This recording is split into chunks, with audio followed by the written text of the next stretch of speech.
What if I told you that the difference between people who constantly struggle with decisions and those who seem to effortlessly navigate any challenge isn't intelligence, education, or even experience? The real difference is that some people have trained their brains to think strategically, while others are trapped in reactive thinking patterns that keep them stuck. Every single day, you make hundreds of decisions. From the moment you wake up to the time you go to sleep, your brain is constantly processing information, evaluating options, and choosing paths forward. But here's the problem. Most people are making these decisions with an untrained mind. They're using mental shortcuts, falling for cognitive traps, and following emotional impulses instead of logical analysis. The result? Poor decisions that compound over time, missed opportunities, and a constant feeling of being one step behind. But what if there was a way to completely rewire how your brain approaches problems? What if you could develop the same type of strategic thinking that allows chess grandmasters to see 20 moves ahead, or that enables successful entrepreneurs to spot opportunities that others miss entirely?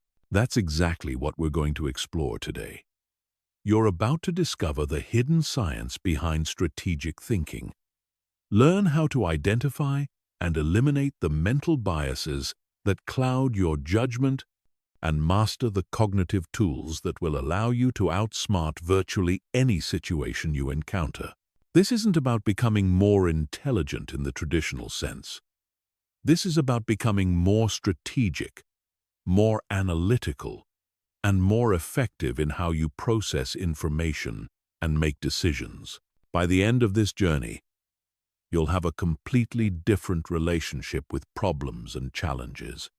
Instead of feeling overwhelmed or uncertain, you'll approach each situation with confidence, knowing that you have the mental tools to break it down, analyze it thoroughly, and find the optimal solution. Chapter 1. The Foundation of Strategic Intelligence. Most people go through life playing mental checkers, while a select few are playing chess. The difference isn't talent or luck, it's approach.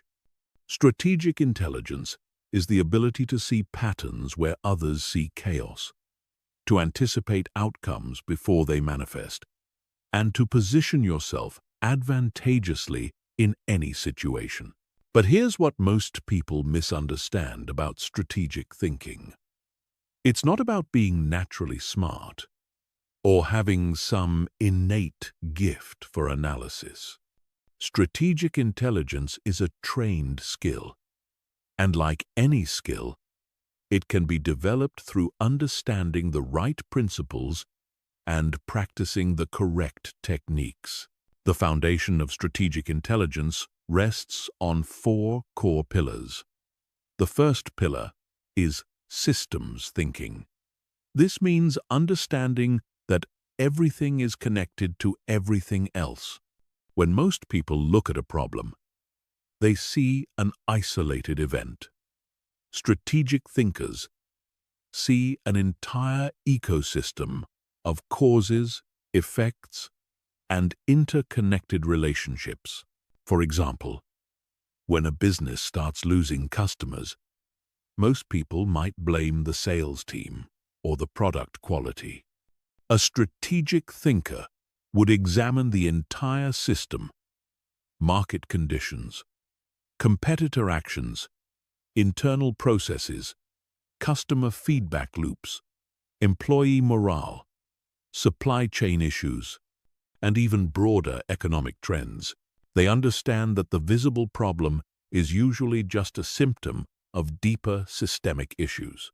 The second pillar is temporal thinking, which is the ability to think across different time horizons simultaneously. Strategic thinkers don't just focus on immediate results. They constantly evaluate how current decisions will impact outcomes in 6 months, 2 years, or even a decade from now. They understand that the most important consequences of any decision often don't appear immediately. This temporal perspective allows them to make decisions that might seem suboptimal in the short term but create massive advantages over time. Warren Buffett exemplifies this perfectly when he holds stocks for decades while others are focused on quarterly returns. He's optimizing for a completely different time horizon, and that's what gives him his edge. The third pillar is probabilistic thinking. Instead of thinking in absolutes, strategic thinkers think in probabilities and ranges of outcomes. They don't ask, "Will this work?" They ask, "What's the probability this will work? And what are the potential ranges of outcomes?" This allows them to make better decisions under uncertainty and to prepare for multiple scenarios simultaneously. When Jeff Bezos decided to start Amazon, he didn't know it would become one of the world's largest companies. But he calculated that there was a high probability that internet commerce would grow significantly, and he positioned himself to capture value from that trend, regardless of the specific outcome. The fourth pillar is leverage thinking. Strategic thinkers are constantly looking for points of maximum leverage, where small inputs can create disproportionately large outputs. They understand that not all actions are created equal, and they focus their energy on the few activities that can create the biggest impact. This is why strategic thinkers often seem to accomplish more with less effort. They're not working harder. They're working on higher leverage activities. They might spend weeks thinking through a decision that will save them months of execution time later. But developing strategic intelligence requires more than just understanding these concepts intellectually. You need to rewire your brain's default thinking patterns.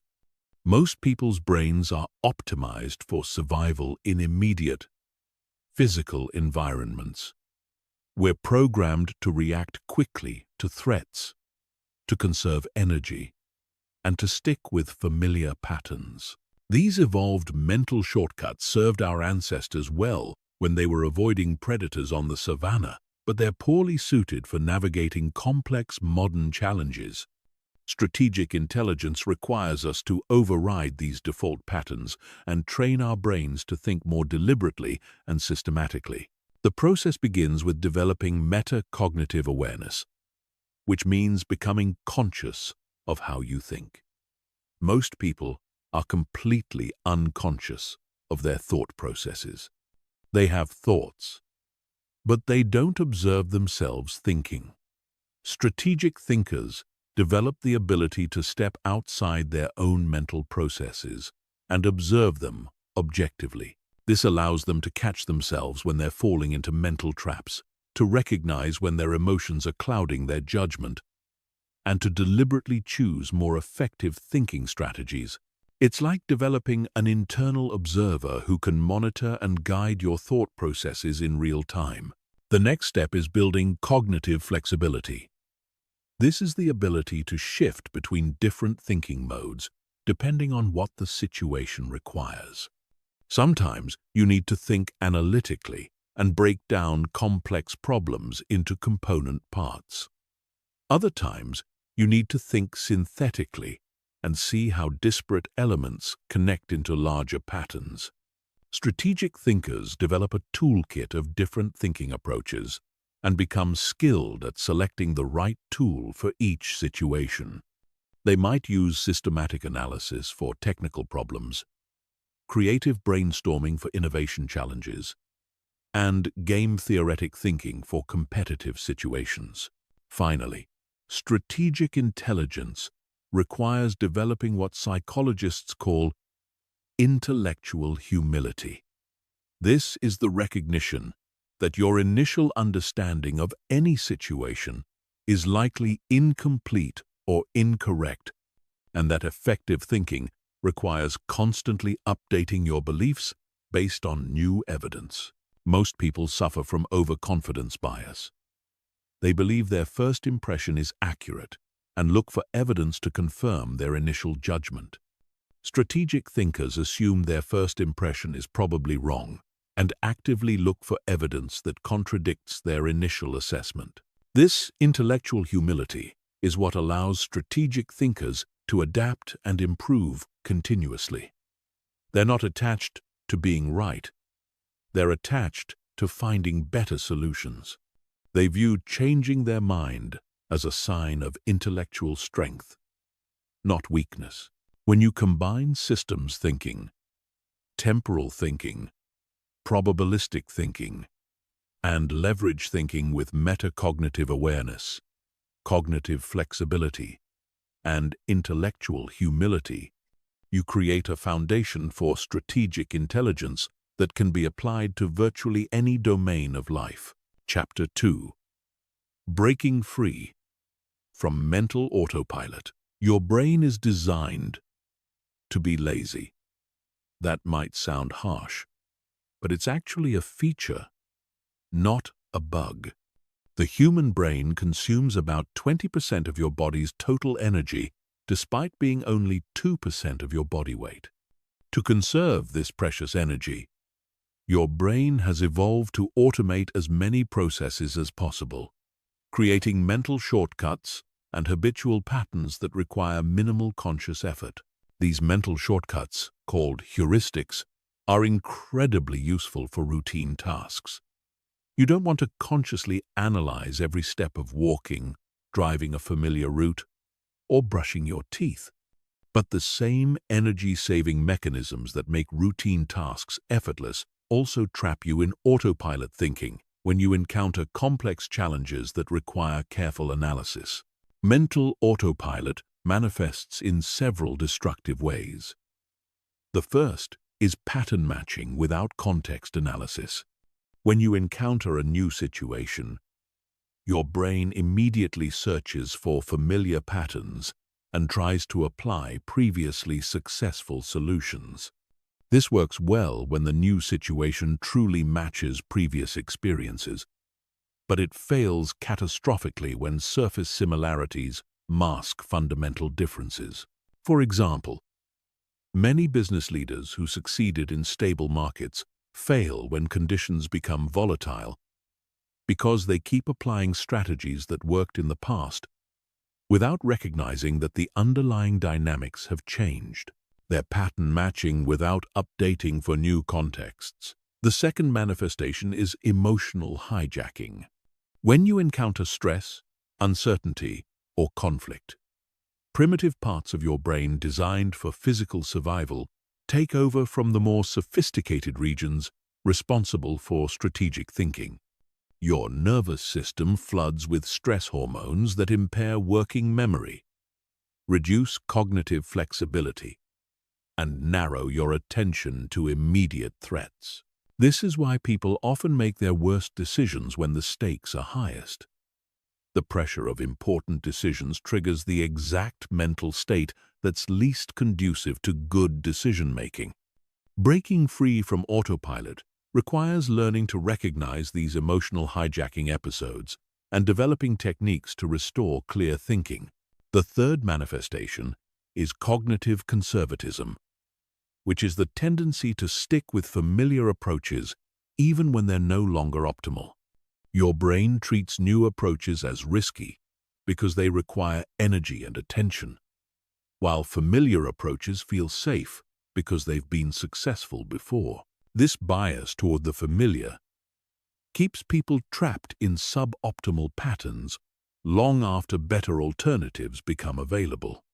It's why organizations often resist innovation, why individuals stay in unsatisfying situations, and why entire industries can be disrupted by outsiders who aren't constrained by traditional thinking.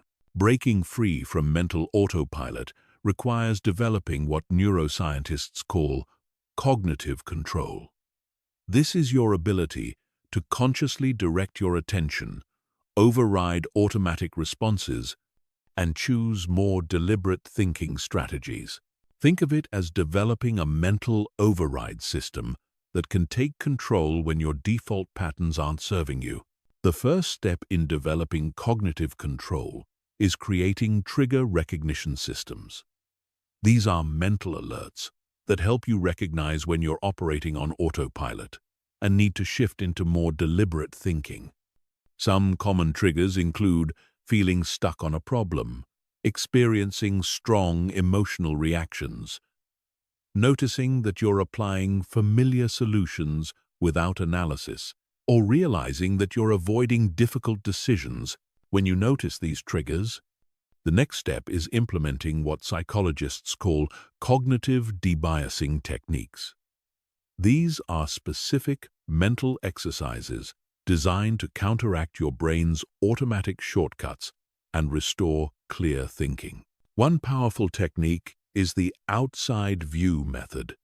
When you're analyzing a situation, instead of focusing on the specific details that make your situation feel unique, you step back and ask, what typically happens in situations like this?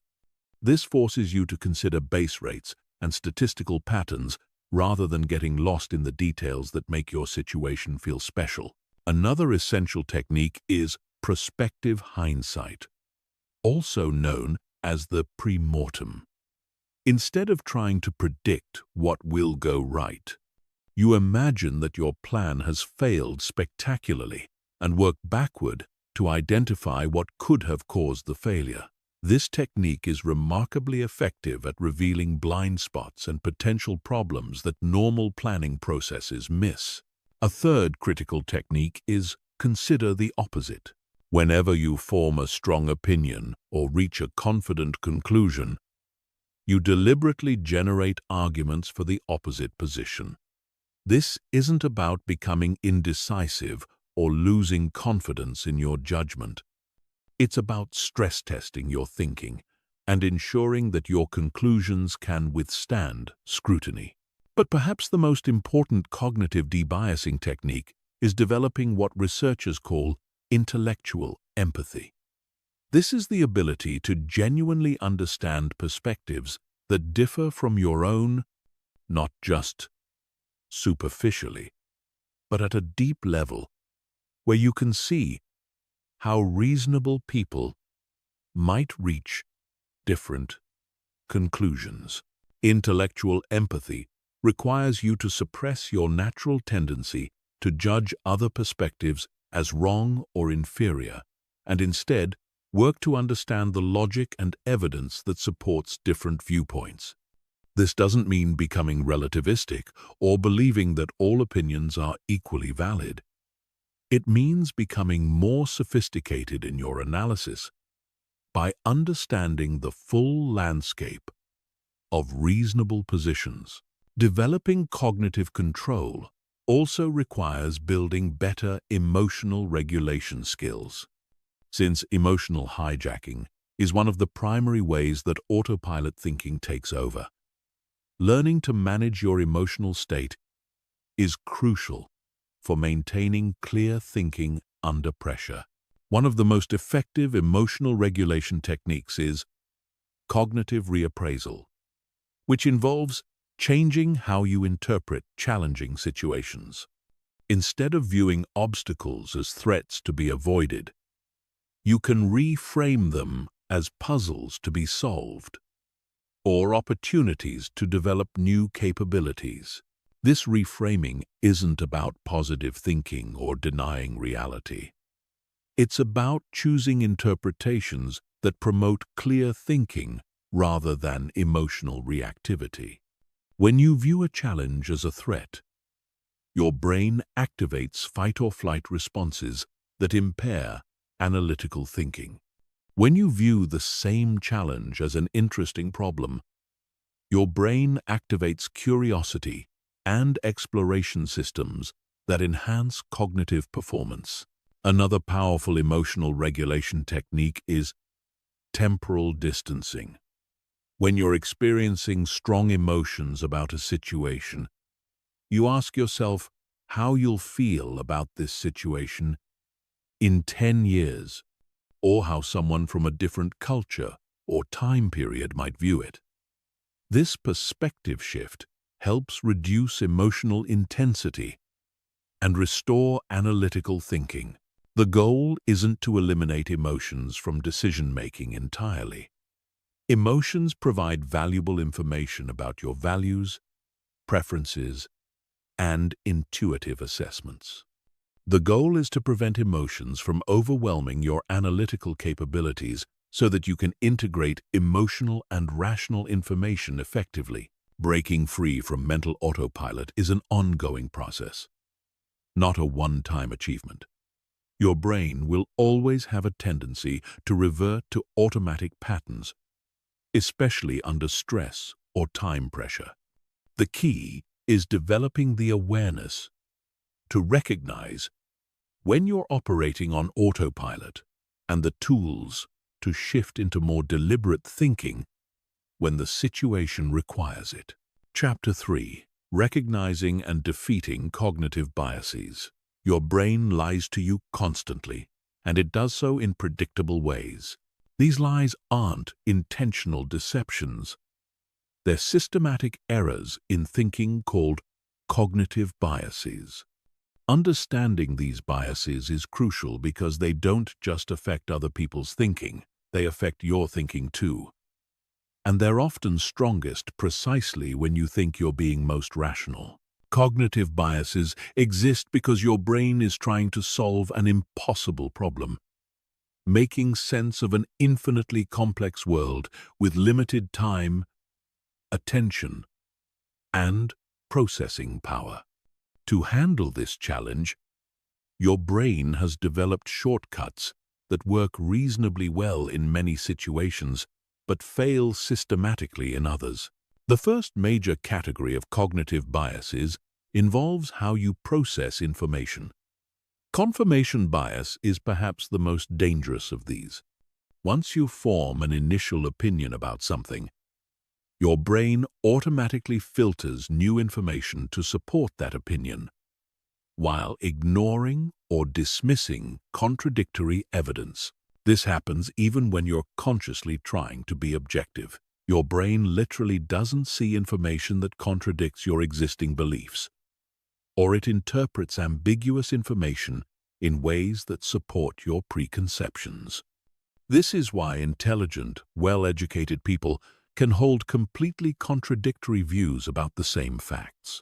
Confirmation bias is particularly destructive because it creates the illusion of validation.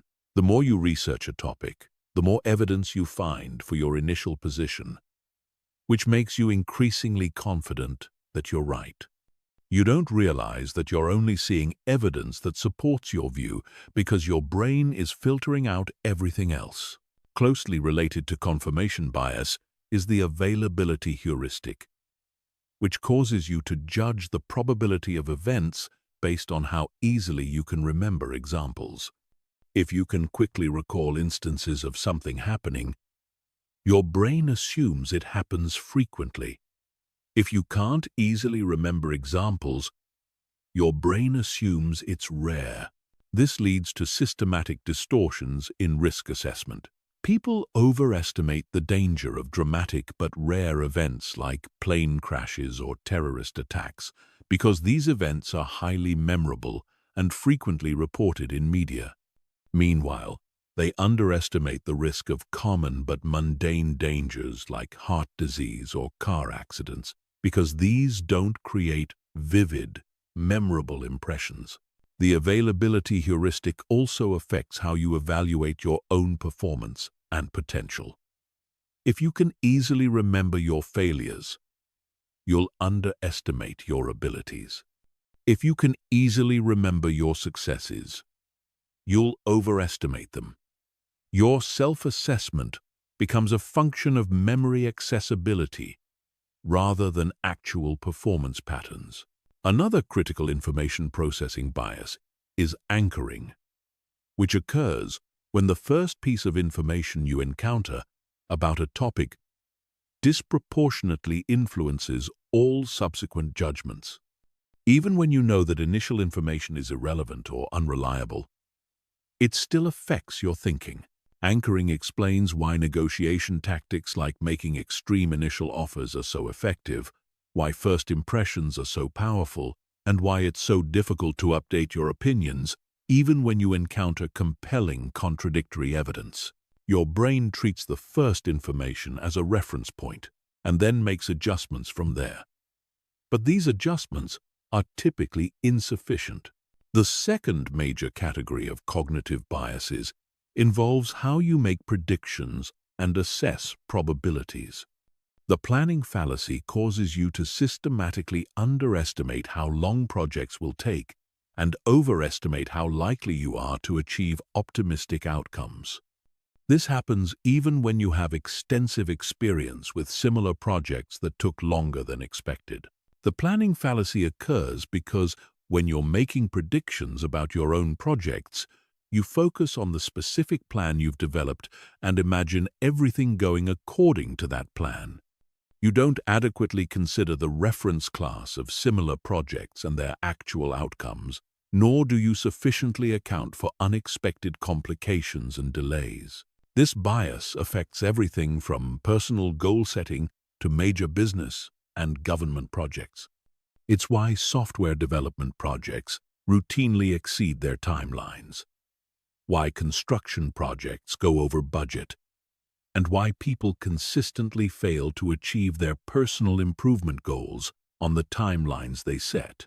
Related to the planning fallacy is overconfidence bias, which causes you to overestimate the accuracy of your judgments and predictions. When asked to provide confidence intervals for estimates, most people provide ranges that are far too narrow.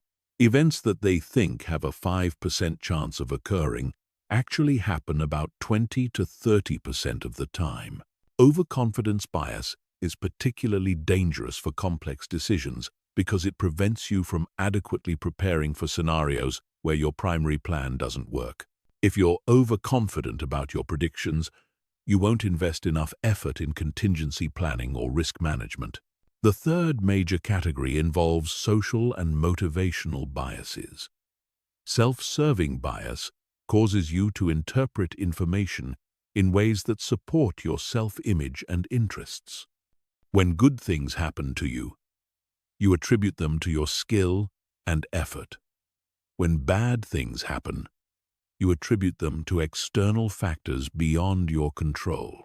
This bias extends beyond personal outcomes to affect how you evaluate ideas, opportunities, and other people. You're more likely to believe information that makes you look good or supports positions you've already taken publicly. You're more likely to dismiss information that threatens your status or requires you to admit mistakes. Attribution bias affects how you interpret other people's behavior. When someone else makes a mistake, you're likely to attribute it to their character flaws or incompetence. When you make the same mistake, you're likely to attribute it to external circumstances or bad luck. This asymmetry in attribution makes it difficult to learn from others' experiences or to evaluate your own performance accurately. Perhaps the most insidious cognitive bias is the bias blind spot, which is your tendency to recognize cognitive biases in other people while remaining blind to the same biases in your own thinking. The more you learn about cognitive biases, the more confident you become that you can avoid them. But this confidence is largely misplaced.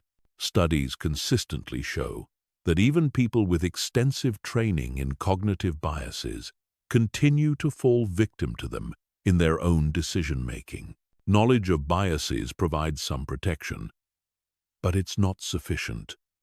You need specific techniques and systems to counteract these biases consistently. The first line of defense against cognitive biases is developing better decision-making processes. Instead of relying on your intuitive judgment, you create systematic approaches that force you to consider alternative perspectives and gather contradictory evidence. One powerful technique is red team analysis, where you deliberately assign someone to argue against your preferred position and poke holes in your reasoning. This can be a formal process with other people, or you can do it yourself by consciously adopting a skeptical perspective toward your own ideas. Another essential technique is base rate analysis. Before making predictions about specific situations, you research what typically happens in similar situations. This helps counteract overconfidence and planning fallacy by grounding your predictions in empirical data rather than optimistic scenarios. Reference class forecasting involves identifying a broad class of similar projects or decisions and using the statistical distribution of outcomes in that reference class to calibrate your expectations. Instead of asking, "How long will my project take?" you ask, "How long do projects like this typically take?" And then consider what makes your project likely to be faster or slower than average. For complex decisions, you can use structured decision-making frameworks like decision trees or weighted scoring models. These frameworks force you to explicitly identify your assumptions, quantify your judgments, and consider multiple factors systematically, rather than relying on intuitive overall impressions. Perhaps most importantly, you need to cultivate intellectual humility about the reliability of your own thinking. The goal isn't to become paralyzed by doubt or to lose confidence in your judgment. The goal is to maintain appropriate confidence calibrated to the actual reliability of your thinking in different situations. This means being highly confident about things you truly know well, while maintaining much more uncertainty about complex, novel, or emotionally charged situations where cognitive biases are most likely to affect your thinking. Chapter 4. The Power of Mental Models. Mental models are perhaps the most powerful tools in strategic thinking. Yet most people go through life using only a handful of these cognitive frameworks without even realizing it. A mental model is essentially a simplified representation of how something works. It's a thinking tool that helps you understand, predict, and navigate complex situations by providing structure for your analysis. The extraordinary power of mental models lies in their ability to transfer insights across domains. When you truly understand a mental model, you can apply it to situations far beyond where you originally learned it. This is why polymaths and strategic thinkers often seem to have insights that specialists miss. They're applying mental models from different fields to illuminate new aspects of problems. Consider the mental model of compound interest, which most people understand only in financial contexts. But compound interest applies to any situation where small, consistent actions create exponential results over time.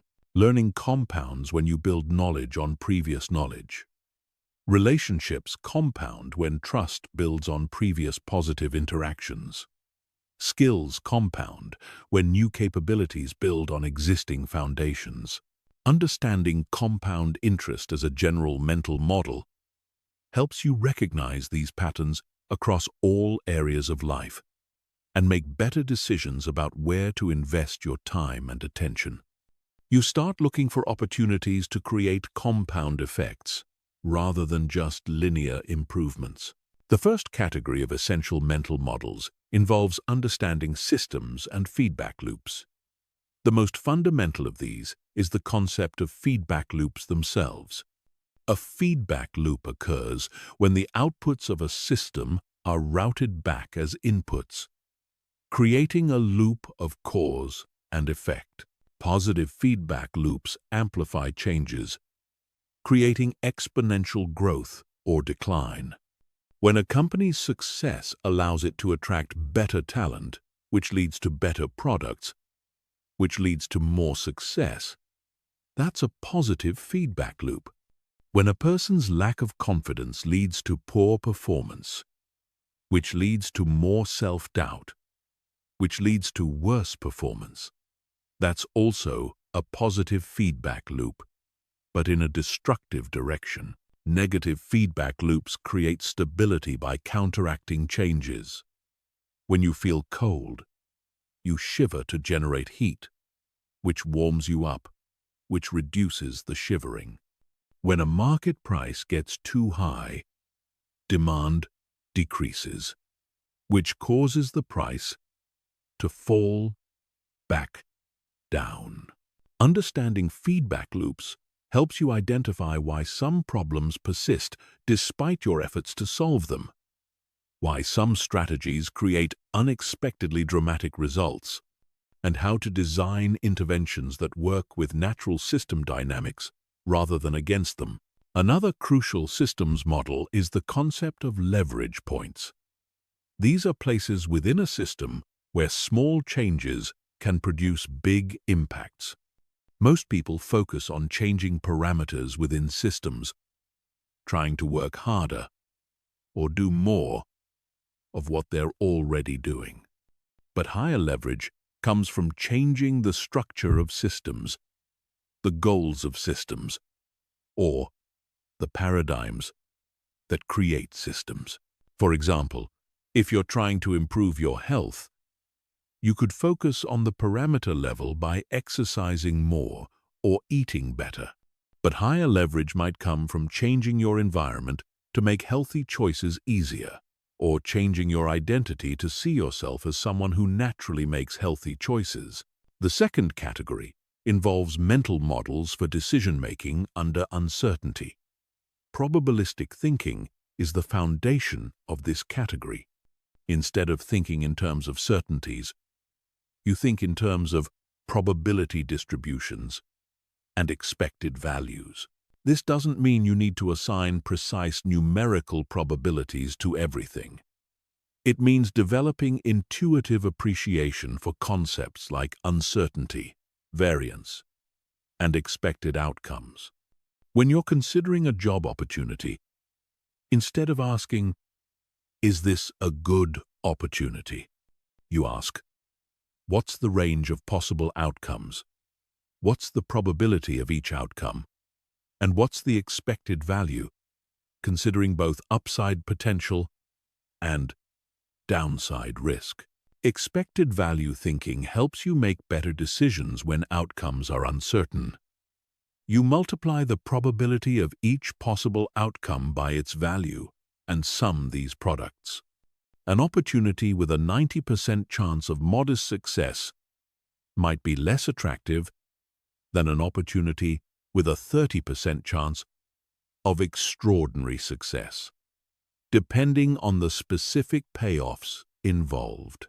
Closely related is the concept of optionality, which involves creating situations where you have the right, but not the obligation to take advantage of future opportunities. Options are valuable because they provide upside potential while limiting downside risk. In career terms, developing diverse skills creates optionality because it gives you more choices about how to respond to changing market conditions. In business, maintaining financial reserves creates optionality because it allows you to invest in unexpected opportunities or survive unexpected challenges. The third category involves mental models for understanding human behavior and social dynamics. One of the most powerful is the concept of incentives. People respond to incentives, often in ways that weren't intended by the people who designed the incentive systems. If you want to understand why people behave the way they do, don't listen to what they say their motivations are. Look at what behaviors are actually rewarded and punished in their environment. If a company says it values innovation but only promotes people who avoid risks, employees will learn to avoid risks regardless of the company's stated values. Understanding incentives helps you predict how people will respond to changes in policies, rules, or circumstances. It also helps you design better systems by ensuring that the incentives align with the outcomes you actually want. Another crucial behavioral model is the concept of social proof. People use other people's behavior as a guide for their own behavior, especially in uncertain situations. When you're not sure what to do, you look around to see what others are doing and follow their lead. Social proof explains why fashions spread, why financial bubbles form, and why bystander effects occur. It also explains why testimonials are so powerful in marketing and why creating visible examples of desired behavior is often more effective than just telling people what to do. The fourth category involves mental models for learning and adaptation. The concept of first principles thinking involves breaking down complex problems into their most fundamental components and reasoning up from there. Rather than reasoning by analogy or convention, most thinking is reasoning by analogy. You encounter a new situation and ask, what does this remind me of? Then you apply solutions that worked in the analogous situation.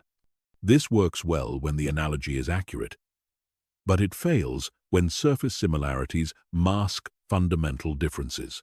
First principles thinking requires you to ask, what are the basic laws and constraints that govern this situation, rather than what has worked in similar situations. This approach often reveals possibilities that analogical thinking misses because it's not constrained by existing solutions. Elon Musk famously applied first principles thinking to rocket design. Instead of accepting the conventional wisdom that rockets are expensive, he asked what rockets are actually made of and how much those materials should cost. This led to breakthrough innovations in rocket reusability that dramatically reduced launch costs. Another powerful learning model is the concept of mental simulation. Instead of just analyzing situations abstractly, you run detailed simulations in your mind, imagining how different scenarios might unfold over time. This helps you anticipate problems, identify opportunities, and develop more robust strategies. Mental simulation is particularly valuable for preparing for high-stakes situations. Athletes use mental simulation to practice performance under pressure. Negotiators use it to anticipate the other party's responses to different tactics. Leaders use it to think through how their decisions might ripple through their organizations. The key to using mental models effectively is developing what Charlie Munger calls a latticework of models. No single mental model is sufficient for understanding complex situations. You need multiple models that complement and reinforce each other. When you encounter a challenging situation, you don't just apply one mental model. You apply several different models and look for insights that emerge from the intersection. Where multiple models point in the same direction, you can have higher confidence. Where they point in different directions, you know you need to dig deeper. The most powerful mental models are ones that apply across multiple domains. These include concepts like network effects, economies of scale, opportunity cost, margin of safety, and regression to the mean. When you truly understand these models, you start seeing their patterns everywhere, which dramatically improves your ability to navigate complex situations. Chapter 5. First Principles Thinking Revolution. Most people think by analogy. They encounter a new situation and immediately ask, what does this remind me of? Then they apply solutions that worked in similar situations. This analogical thinking is efficient and often effective, but it also keeps you trapped within the boundaries of existing solutions and conventional approaches. First principles thinking represents a completely different approach. Instead of reasoning by analogy, you break down complex problems into their most fundamental components and build up solutions from there. It's the difference between copying what others have done and deriving solutions from basic truths and foundational laws. This approach was pioneered by ancient philosophers, refined by scientists like Isaac Newton and Albert Einstein, and has been applied by modern innovators like Elon Musk to create breakthrough solutions in industries that seemed mature and unchangeable. First principles thinking doesn't just help you solve problems better. It helps you solve problems that others can't even see. The power of first principles thinking lies in its ability to reveal hidden assumptions and artificial constraints. Most problems come with invisible boundaries created by conventional wisdom, industry practices, or historical precedents. When you reason by analogy, you inherit these constraints without even recognizing them. When you reason from first principles, you question everything and often discover that many apparent limitations are actually arbitrary restrictions. Consider how Elon Musk approached the problem of space transportation costs. The conventional wisdom was that rockets are inherently expensive because they've always been expensive. By reasoning from analogy, you would look at existing rocket designs and try to make incremental improvements to reduce costs slightly. But Musk applied first principles thinking. He asked, what is a rocket really? What are the fundamental materials and energy requirements? What are the basic physical laws that govern rocket propulsion? This analysis revealed that the raw materials in a rocket should cost only a small fraction of traditional rocket prices. The key insight was that rockets were expensive not because of fundamental physical limitations, but because of design choices and business model assumptions. Traditional rockets were designed to be expendable because that's how they'd always been built. But there's no fundamental physical law requiring rockets to be thrown away after one use. This first principles analysis led to the development of reusable rockets, which dramatically reduced launch costs and opened up entirely new possibilities for space exploration and commercial space activities.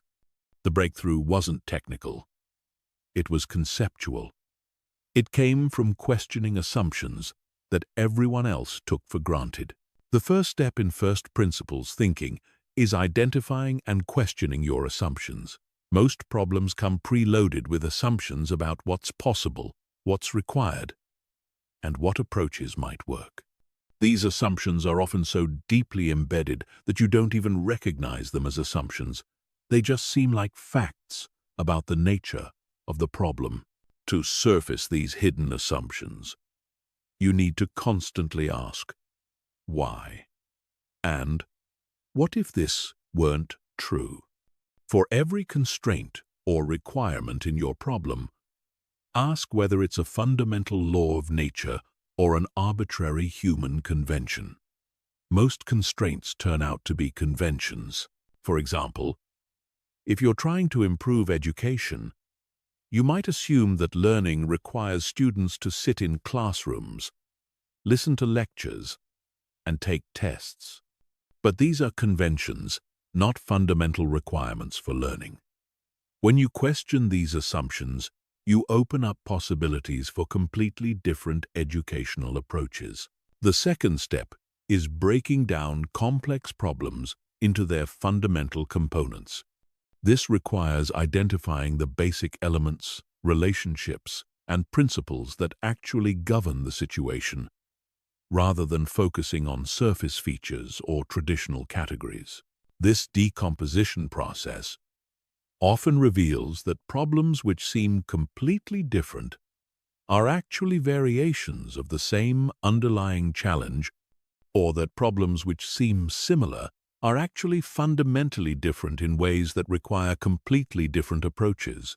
Take the problem of traffic congestion. Traditional thinking focuses on building more roads or improving traffic flow. But first principles analysis might reveal that the fundamental issue is the inefficient use of space and time in transportation systems. This could lead to solutions involving shared autonomous vehicles, dynamic routing, or alternative transportation modes that don't require individual car ownership. The third step is rebuilding solutions from the ground up, using only the fundamental components and principles you've identified. This is where first principles thinking becomes creative and generative. You're not just analyzing existing solutions. You're constructing new possibilities from basic building blocks. This reconstruction process often leads to solutions that seem obvious in retrospect, but were invisible before because they violated conventional assumptions. The key is to remain open to possibilities that might seem impractical or impossible at first glance. One of the most powerful applications of first principles thinking is in business model innovation. Most businesses operate within industry conventions about how value is created, delivered, and captured. But these conventions are often arbitrary and can be reimagined from first principles. Netflix applied first principles thinking to entertainment distribution. Instead of accepting the conventional model of physical media rental, they asked, what do customers actually want? What are the fundamental requirements for delivering entertainment value? This led to mail-based DVD rental, then streaming, then original content production, each step representing a first principles reimagining of entertainment delivery. Amazon applied similar thinking to retail. Instead of accepting conventional assumptions about the need for physical stores, inventory management, and local market focus, they asked, what are customers actually trying to accomplish when they shop? What are the fundamental requirements for commerce? This led to innovations in online retail, logistics, cloud services, and artificial intelligence. First principles thinking is particularly powerful for personal development and career strategy. Most people make career decisions based on conventional paths and social expectations. They choose majors based on what seems practical, take jobs based on what's available, and develop skills based on what employers currently value. But first principles career thinking asks different questions. What problems do I find genuinely interesting and important? What are my fundamental strengths and energy sources? What types of value creation align with who I am at a deep level? What would I work on if conventional career constraints didn't exist? This approach often reveals career possibilities that aren't represented in traditional job categories or educational programs.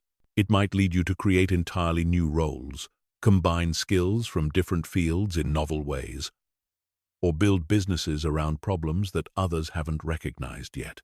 First principles thinking also transforms how you approach personal challenges and life decisions. Instead of accepting conventional wisdom about relationships, health, productivity, or happiness, you can examine these areas from fundamental principles. For health, instead of following the latest diet trends, you might ask, what does my body actually need to function optimally? What are the fundamental principles of human metabolism, sleep, stress management, and physical conditioning? This could lead to highly personalized approaches that work better than generic solutions. For productivity, instead of adopting popular productivity systems, you might ask, what am I actually trying to accomplish? What are the fundamental requirements for sustained creative work? How does my brain actually work? And what conditions optimize my performance? This might lead to customized approaches that fit your specific situation better than one-size-fits-all methodologies. However, first principles thinking isn't always the right approach. It requires significant time and mental energy, and it's not necessary for every decision. You should use first principles thinking for important, complex, or novel situations where conventional approaches aren't working, or where breakthrough solutions could create significant value. For routine decisions or well-understood problems, analogical thinking is often more efficient and appropriate.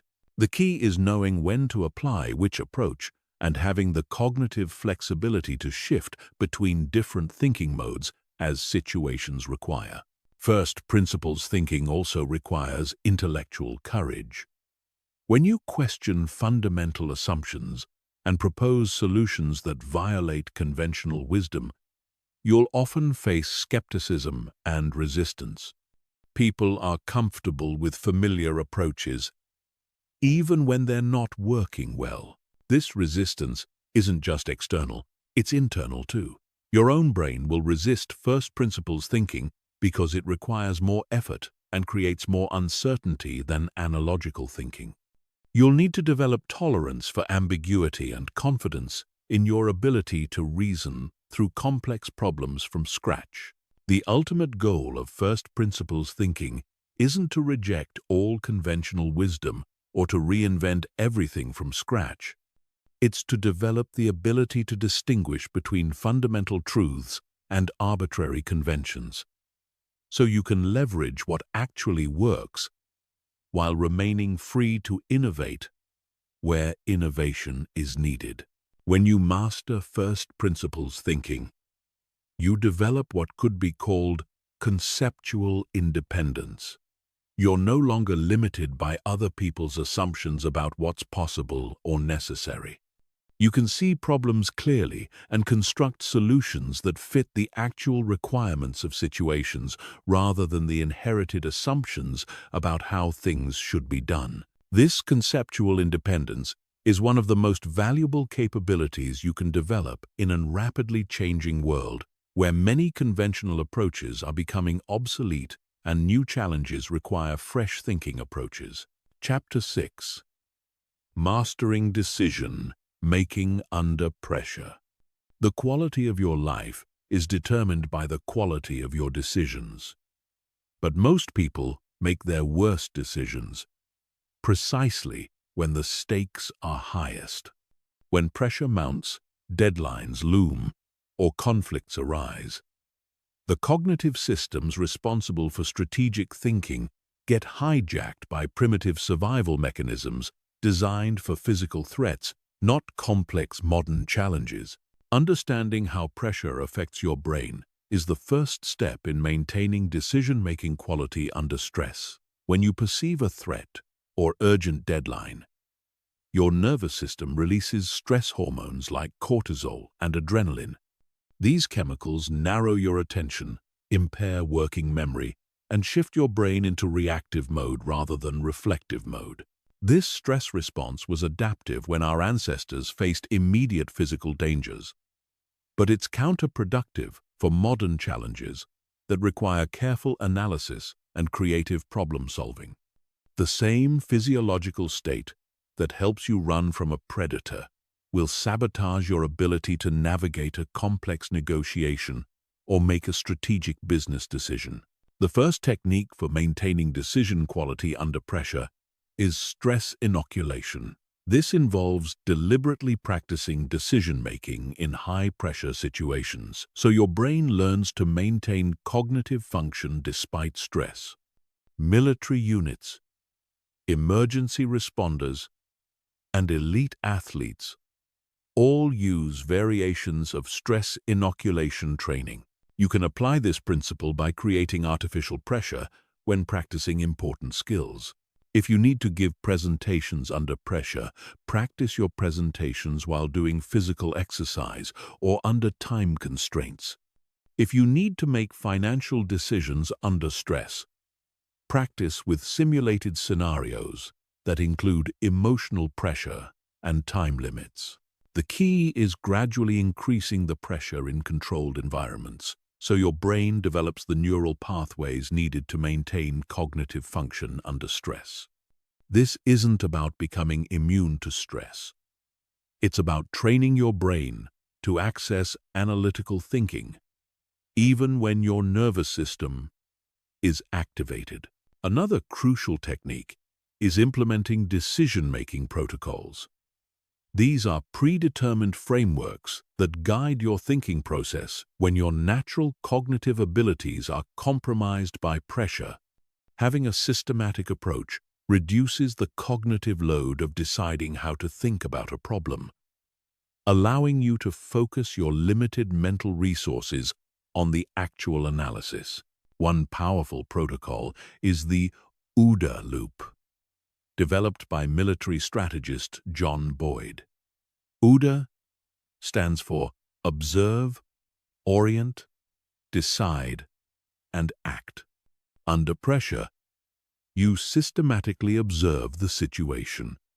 Orient yourself by understanding the context and your objectives. Decide on a course of action and act decisively while remaining ready to restart the cycle as conditions change. This framework prevents you from rushing into action without adequate analysis, while also preventing you from getting stuck in analysis paralysis. It provides structure for thinking under pressure, while maintaining the flexibility to adapt as situations evolve. For complex decisions under pressure, use the rapid decision-making matrix. List your main options. Identify the 3 most important criteria for evaluating those options, and quickly score each option on each criterion.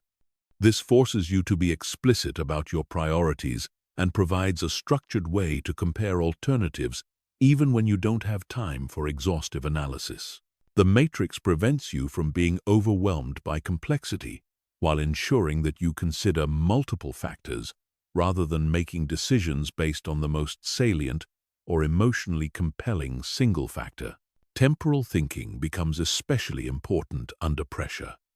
When you feel rushed, your natural tendency is to focus entirely on immediate consequences while ignoring long-term implications. This leads to decisions that solve immediate problems but create bigger problems later. Counter this by implementing the 10-10-10 rule. For any significant decision under pressure, quickly consider how you'll feel about each option in 10 minutes, 10 months, and 10 years. This forces you to maintain temporal perspective even when immediate pressures are screaming for attention. Sometimes the pressure itself is artificial or self-imposed. Many urgent decisions aren't actually urgent when examined carefully. Before accepting time pressure as real, ask whether the deadline is truly fixed or whether it's possible to buy more time for better analysis. Often, spending a small amount of time negotiating for more decision time will dramatically improve the quality of your eventual decision. The key is distinguishing between real deadlines that can't be moved and artificial deadlines that exist primarily to create pressure. When deadlines are truly fixed, focus on making good enough decisions rather than perfect decisions. The enemy of good decisions under pressure isn't imperfection, it's perfectionism. Perfectionism leads to analysis paralysis, missed deadlines, and default outcomes that are worse than any conscious choice you could have made. Good enough decision-making requires identifying the minimum viable criteria for an acceptable decision and choosing the first option that meets those criteria rather than continuing to search for the theoretically optimal solution. Another critical skill is recognizing when to defer decisions.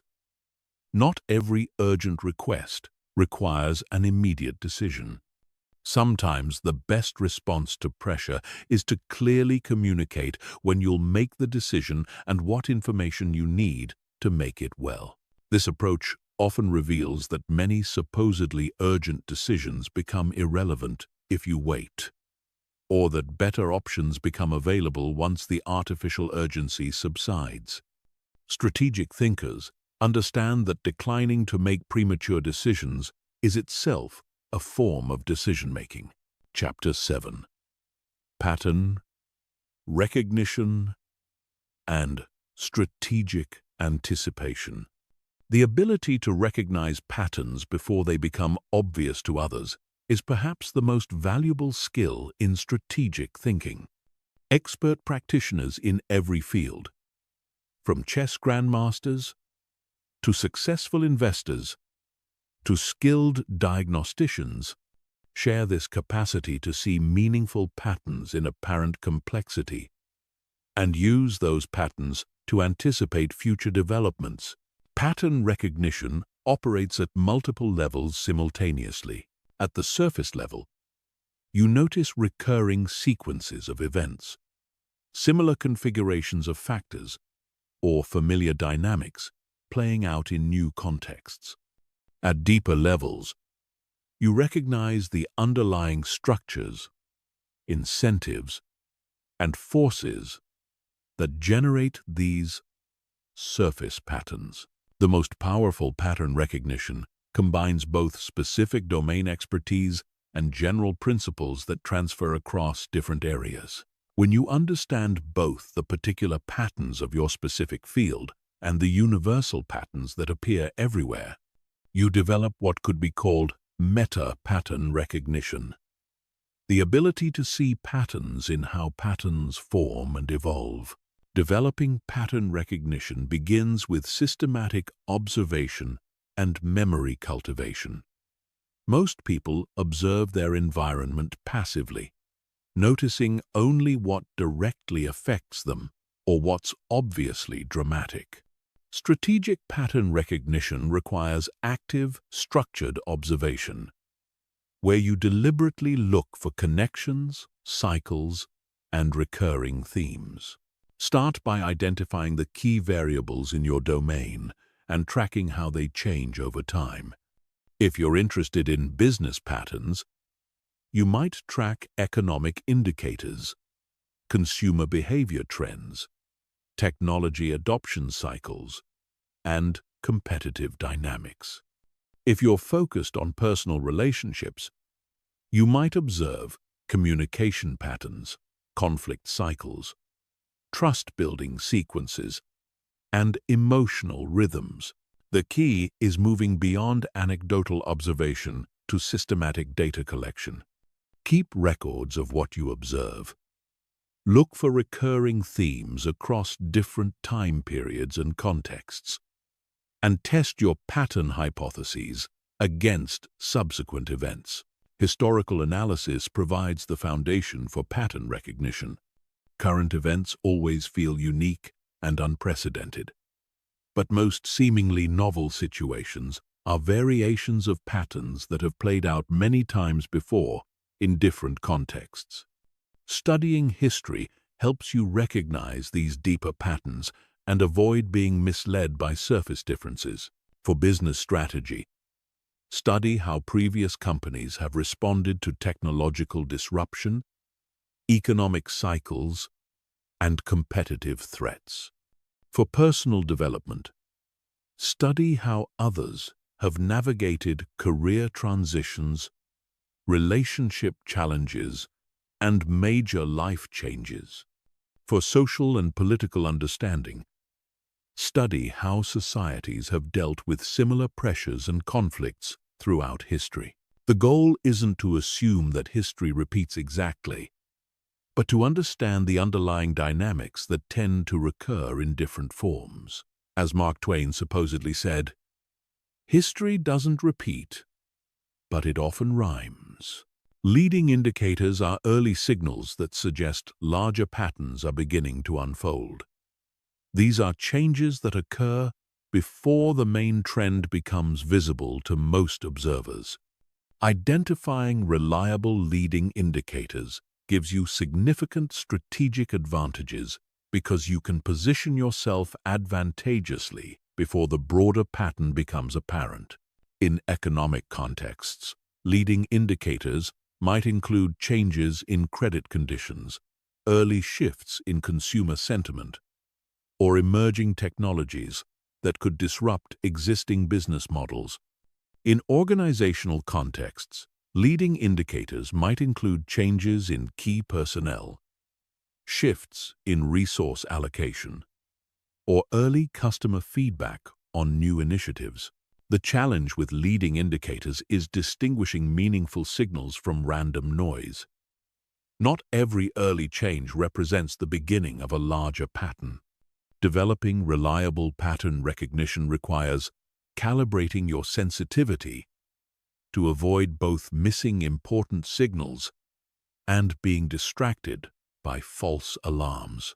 Scenario planning enhances pattern recognition by forcing you to think through how different combinations of factors might interact to create various future outcomes.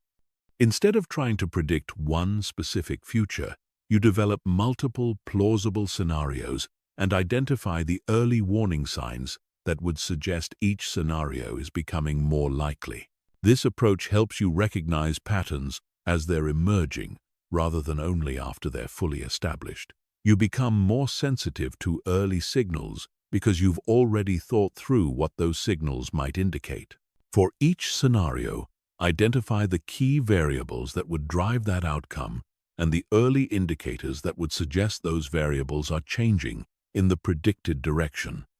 Then monitor those indicators systematically and update your scenario probabilities as new information becomes available. Cross-domain pattern recognition involves identifying structural similarities between apparently different fields. The same underlying patterns often appear in business, biology, psychology, physics, and social systems. When you recognize these cross-domain patterns, you can transfer insights from areas where patterns are well understood to areas where they're just beginning to emerge.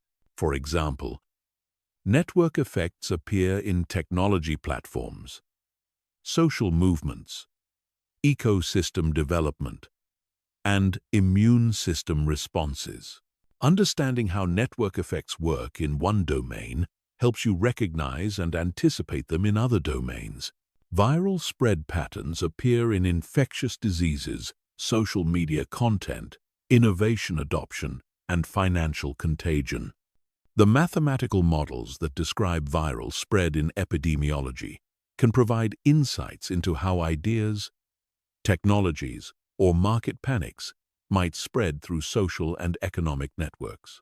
Anti-fragility patterns appear in biological systems, technological development, and organizational design.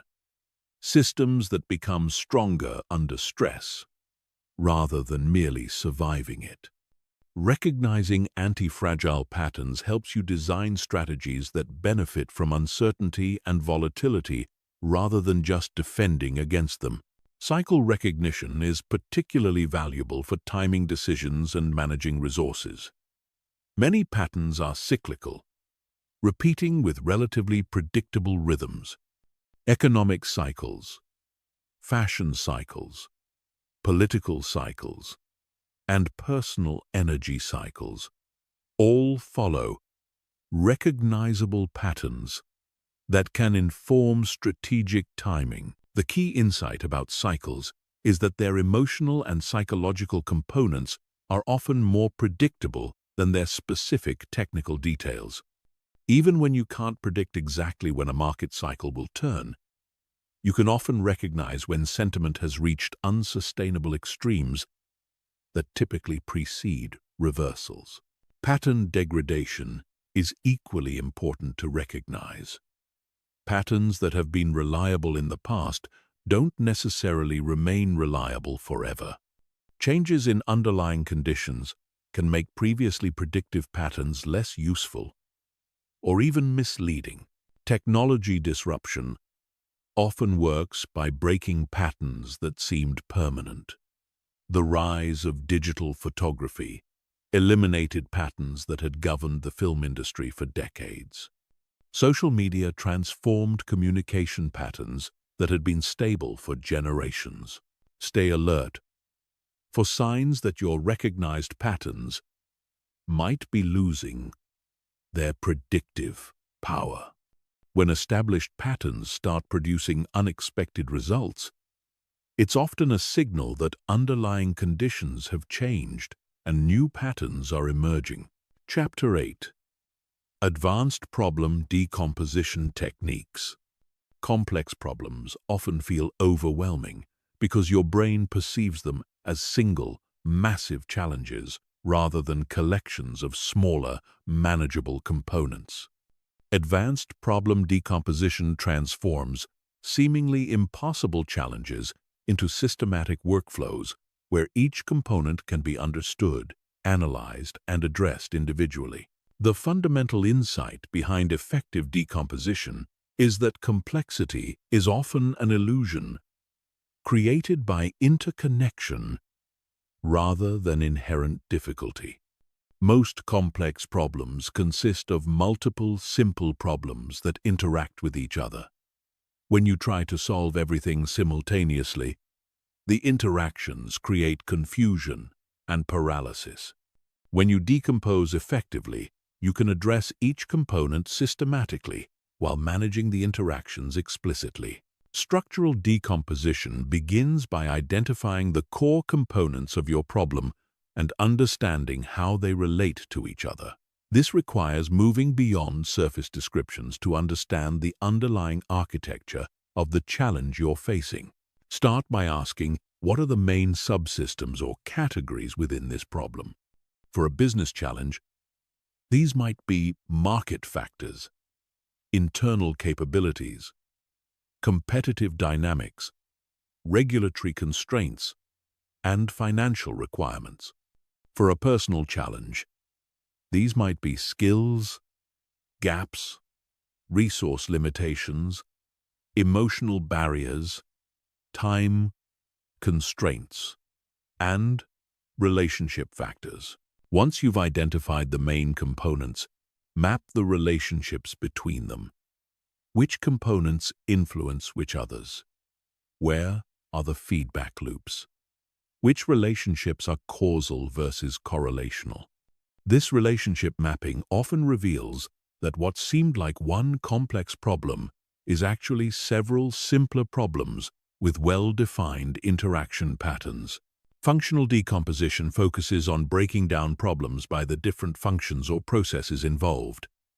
Instead of asking what the problem consists of, you ask what needs to happen to solve it. This approach is particularly powerful for operational challenges where you need to design or improve complex workflows. For each major function, identify the inputs required, the transformation that needs to occur, and the outputs that should result. Then break down each function into sub-functions until you reach a level where each component is clearly actionable. This approach often reveals hidden dependencies and resource requirements that weren't obvious when viewing the problem holistically. It also helps you identify which functions are critical path activities that could bottleneck your entire solution if not addressed adequately. Temporal decomposition involves breaking problems down by time horizons and sequencing. Many problems feel overwhelming because they mix immediate, urgent issues with long-term strategic challenges. Separating these temporal layers allows you to address each layer with appropriate tools and timelines. Identify which aspects of your problem need immediate attention, which require medium-term development, and which involve long-term positioning. Create separate work streams for each time horizon while maintaining coordination between them. This temporal separation often reveals that some seemingly urgent issues are actually symptoms of long-term problems that require strategic solutions, while some seemingly strategic issues have immediate implications that need tactical responses.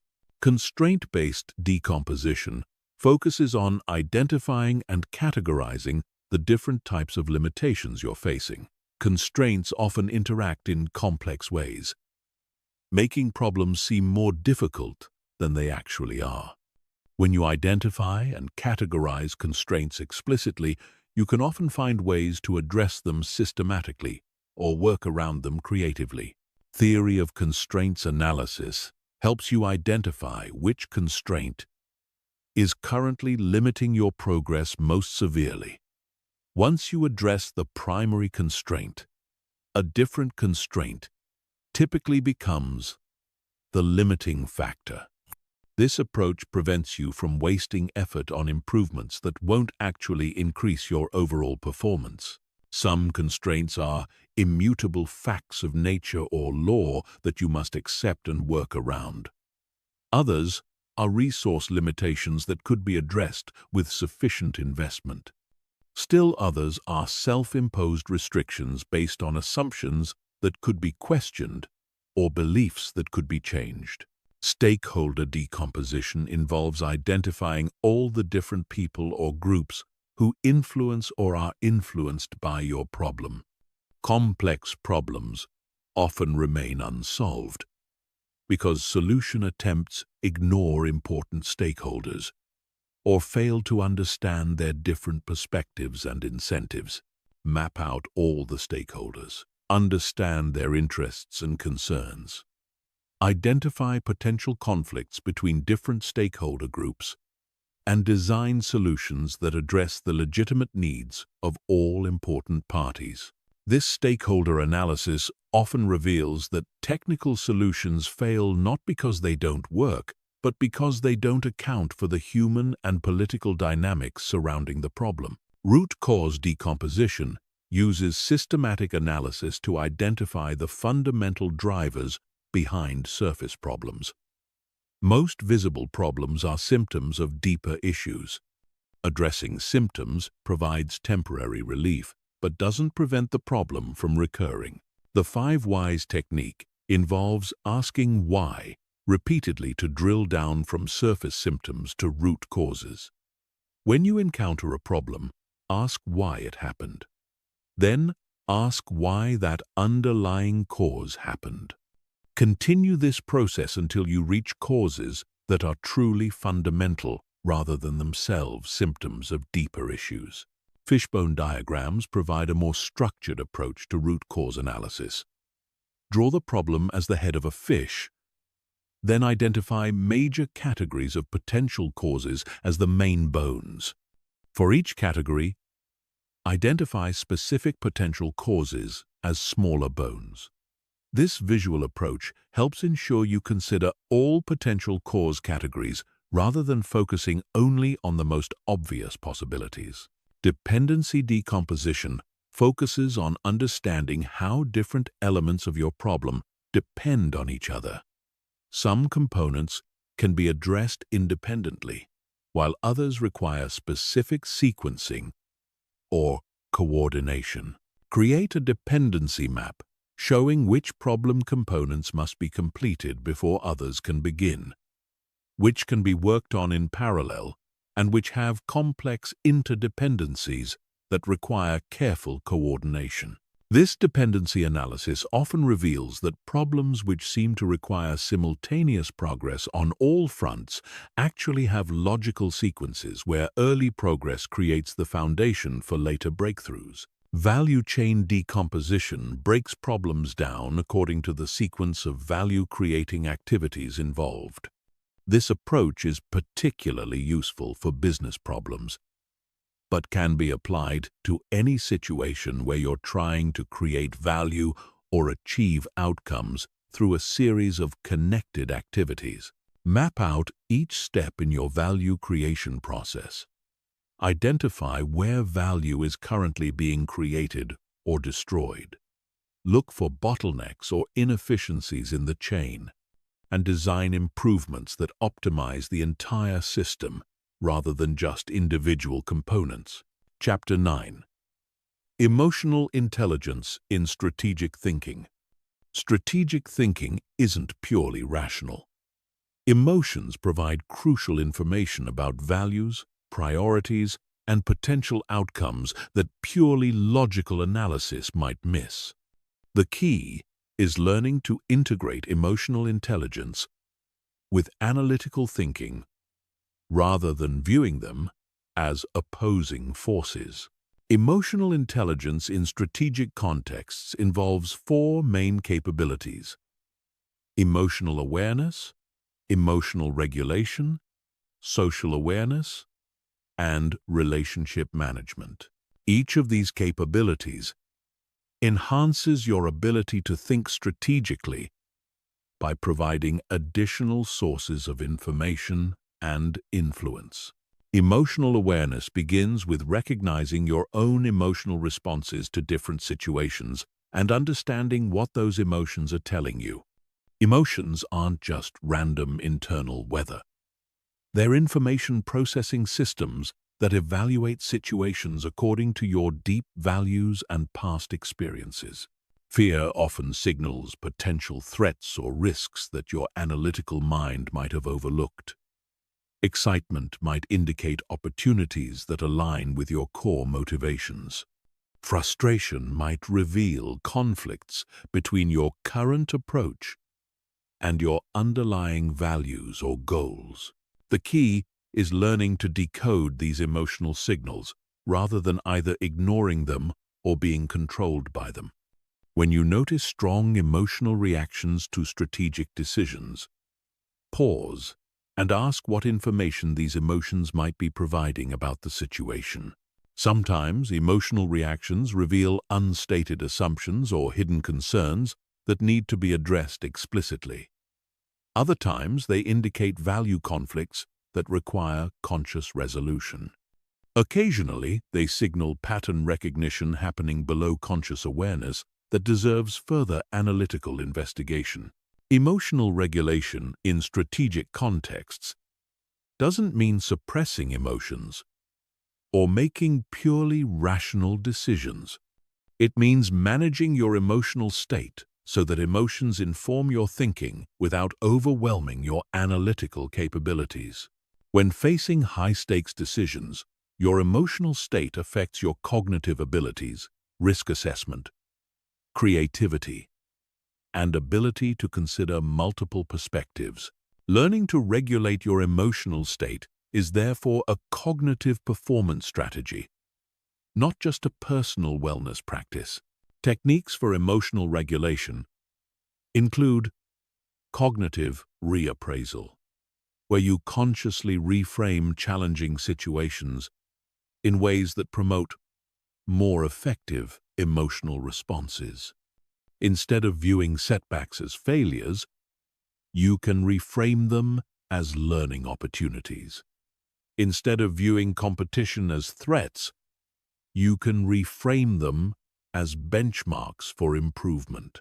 Physical regulation techniques like controlled breathing, progressive muscle relaxation, and mindfulness meditation can help restore cognitive function when emotional arousal is interfering with clear thinking.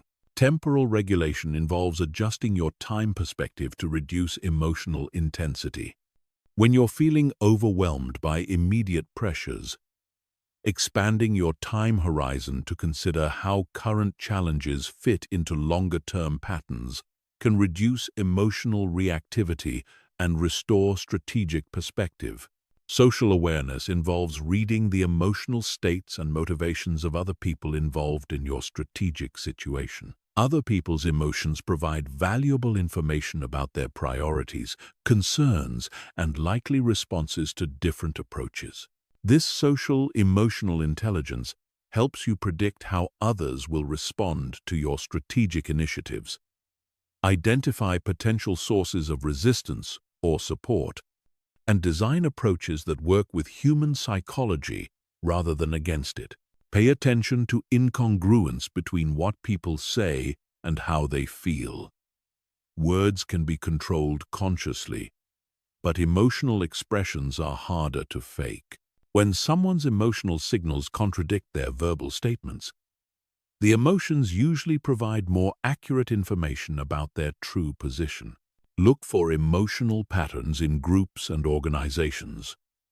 Collective emotions like excitement, anxiety, confidence, or resignation affect how groups process information and make decisions. Understanding these collective emotional states helps you time initiatives appropriately and frame communications effectively. Relationship management involves using emotional intelligence to influence and coordinate with others in pursuit of strategic objectives. This isn't manipulation. It's skillful communication that acknowledges the emotional dimensions of human interaction. Building trust requires emotional consistency and reliability over time. People need to feel that you understand their concerns and interests, not just that you can present logical arguments. Strategic initiatives often fail, not because they're analytically flawed, but because they don't address the emotional needs of key stakeholders. Influence through emotional intelligence involves connecting your strategic objectives with other people's emotional motivations. Instead of just presenting logical reasons why people should support your approach, help them see how your approach serves their emotional needs for security, recognition, growth, or contribution. Conflict resolution often requires addressing emotional dynamics before logical negotiations can be productive. When people feel misunderstood or disrespected, they're unlikely to engage in good-faith analytical discussions of strategic options. Emotional intelligence also enhances your ability to learn from experience. Strong emotions often mark significant learning opportunities. Situations that generate intense emotions usually involve important values, unexpected outcomes, or conflicts between different mental models. Instead of just moving past emotionally charged experiences, use them as learning laboratories. What triggered the strong emotions? What values or expectations were involved? What does this reveal about your assumptions or blind spots? How might you approach similar situations differently in the future? Creating emotional learning loops where you systematically extract strategic insights from emotionally significant experiences can dramatically accelerate your development as a strategic thinker. Intuition deserves special attention in strategic thinking. Intuitive judgments aren't magical. They're rapid processing of complex patterns by unconscious mental systems. These systems can sometimes detect patterns and relationships that conscious analysis misses, especially in domains where you have extensive experience. The key is learning to distinguish between reliable intuitive insights and emotional biases or wishful thinking. Reliable intuition usually feels calm and clear, while emotional bias feels charged and reactive. Test your intuitive insights through systematic analysis when possible, but don't dismiss them when analysis is inconclusive. Sometimes intuitive pattern recognition provides early warning signals about complex situations that logical analysis will only confirm later. Chapter 10. Building adaptable intelligence. In a rapidly changing world, rigid intelligence becomes a liability.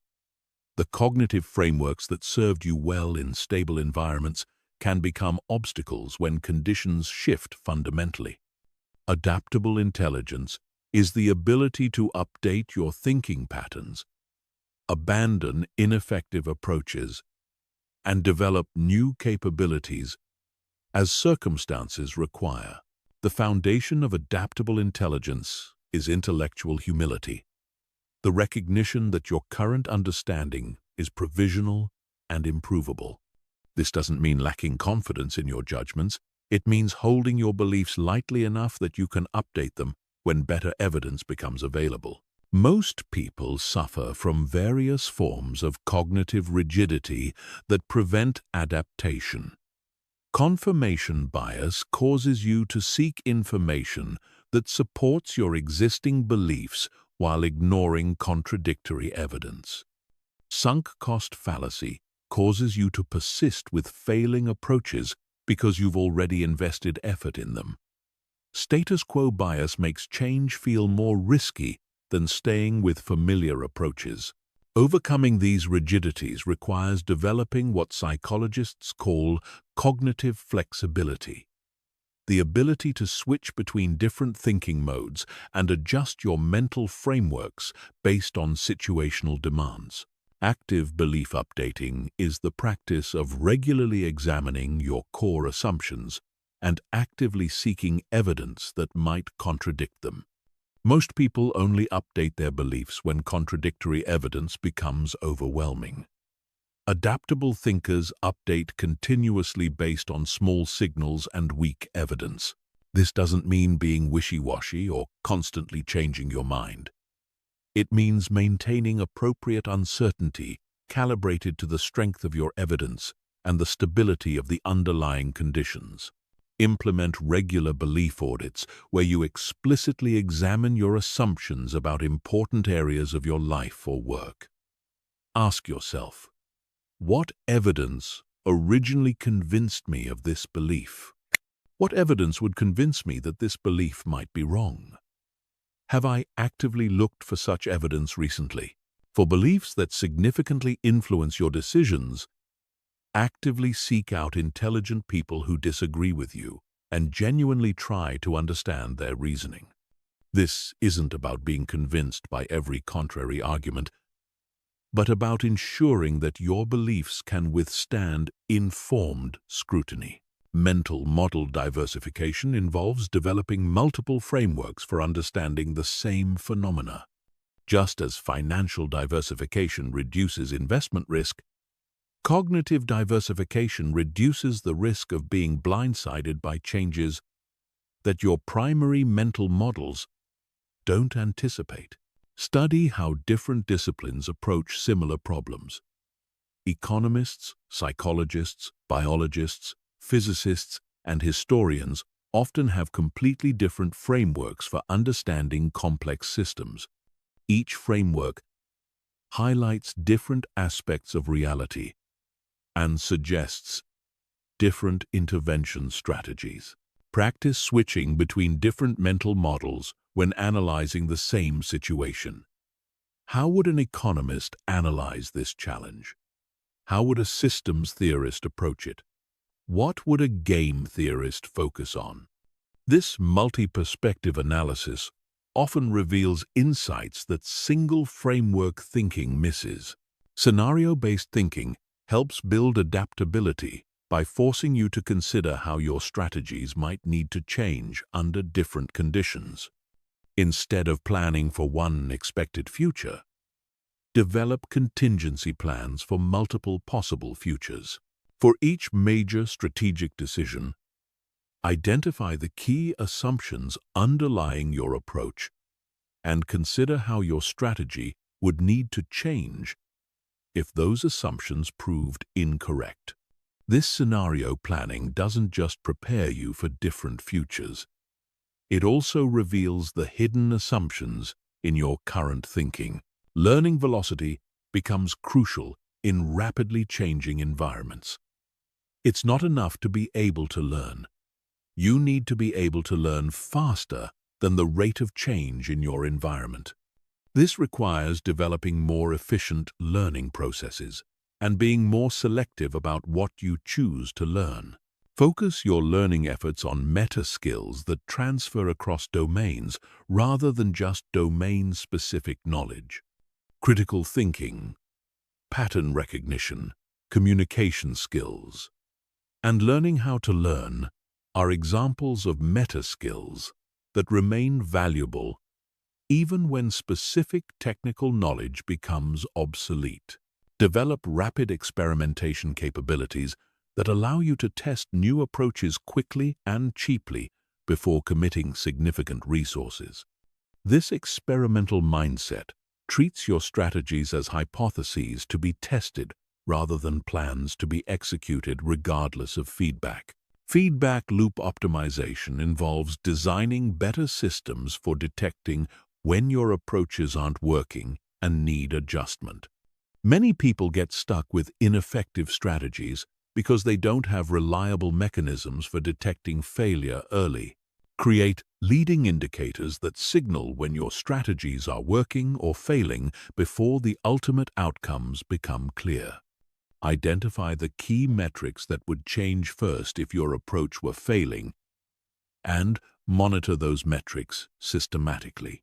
Build feedback systems that overcome your natural cognitive biases. Since you're psychologically motivated to interpret ambiguous evidence as supporting your existing approaches, design objective measurement systems that provide clear signals about performance. Anti-fragile design principles help you build strategies that become stronger under stress rather than just surviving stress. Instead of just defending against potential problems, look for ways to benefit from volatility and uncertainty. Develop strategies with optionality built in. Approaches that provide upside potential while limiting downside risk. Maintain diversity in your approaches so that some can benefit when others are struggling. Build redundancy and backup systems so that individual failures don't create systemic collapse. Network-based learning leverages other people's insights and experiences to accelerate your own adaptation. No individual can learn fast enough to keep up with exponential change, but networks of people can process information and develop insights much more rapidly than individuals. Cultivate relationships with people who have different perspectives, expertise, and information sources than you do. Create information-sharing relationships where you can learn from other people's experiments and experiences without having to repeat all their mistakes yourself. The ultimate goal of adaptable intelligence isn't to become someone who changes constantly, but to become someone who changes appropriately. Maintaining stability in your core values and long-term objectives while remaining flexible in your methods and short-term tactics. Chapter 11. Advanced Influence and Persuasion Strategies. True strategic influence isn't about manipulation or coercion. It's about understanding human psychology deeply enough that you can present ideas in ways that resonate with how people naturally think and make decisions. The most powerful influencers don't force people to change their minds. They create conditions where people naturally arrive at better conclusions. The foundation of strategic influence is understanding that people don't make decisions based purely on logic. They make decisions based on a complex interaction of emotions, social pressures, cognitive shortcuts, and rational analysis. When you understand these decision-making processes, you can present information in ways that align with, rather than fight, against natural human psychology. Reciprocity is one of the most powerful influence principles. People feel psychologically obligated to return favors and positive gestures. But strategic reciprocity isn't about keeping score or manipulating people into debt.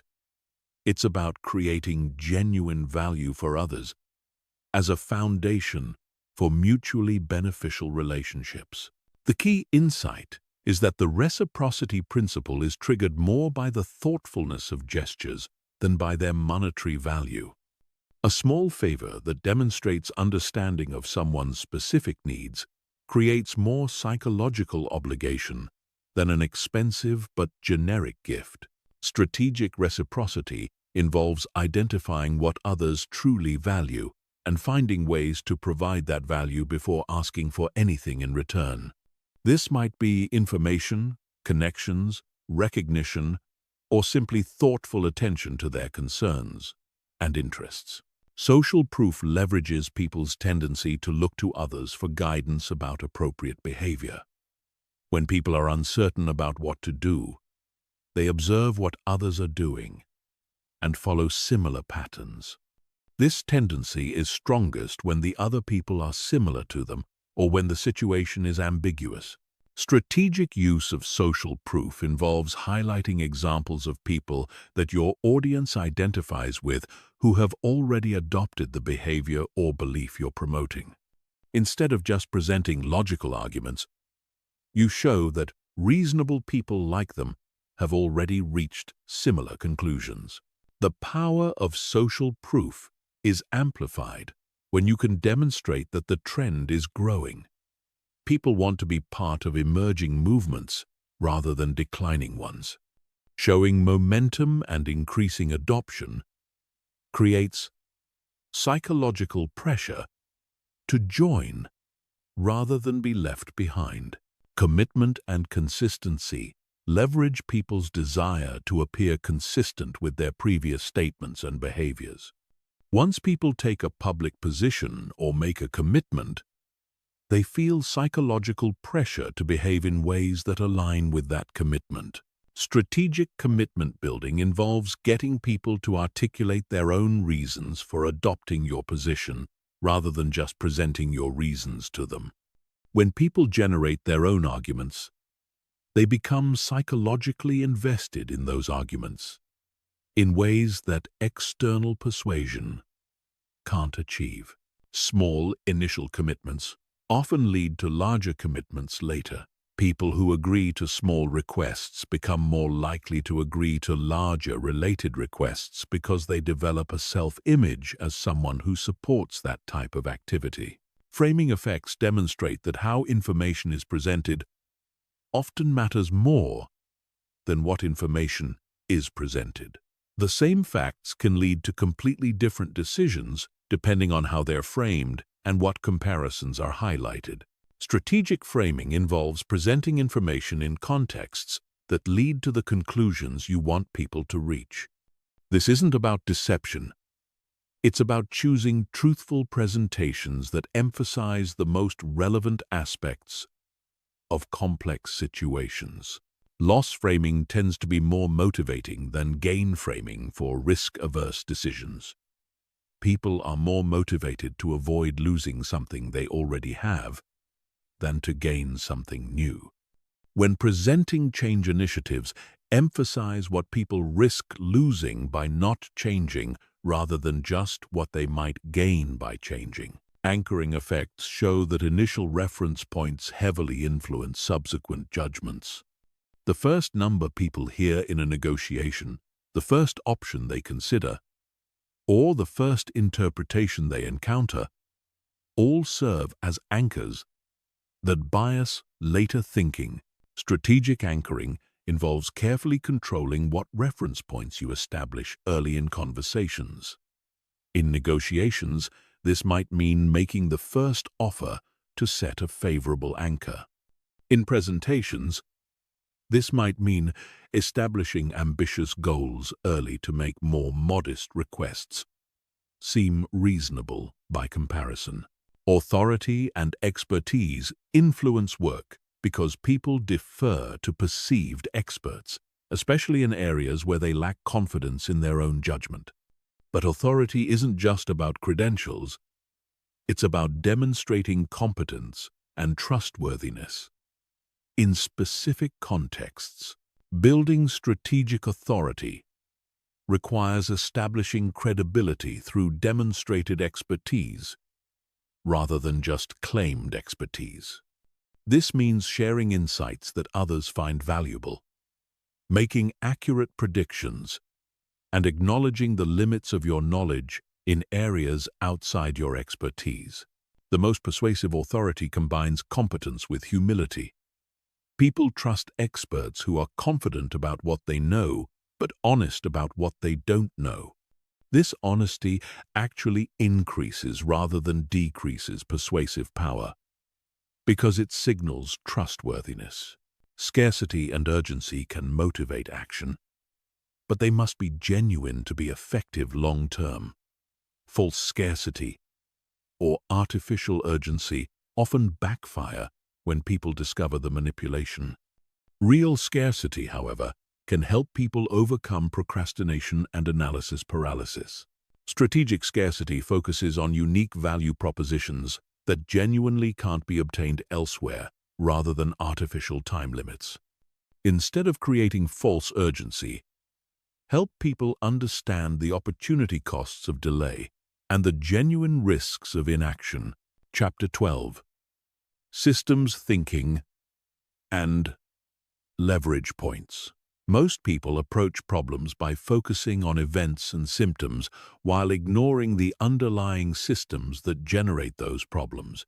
Systems thinking involves understanding the structures, relationships, and feedback loops that create the patterns you observe in complex situations.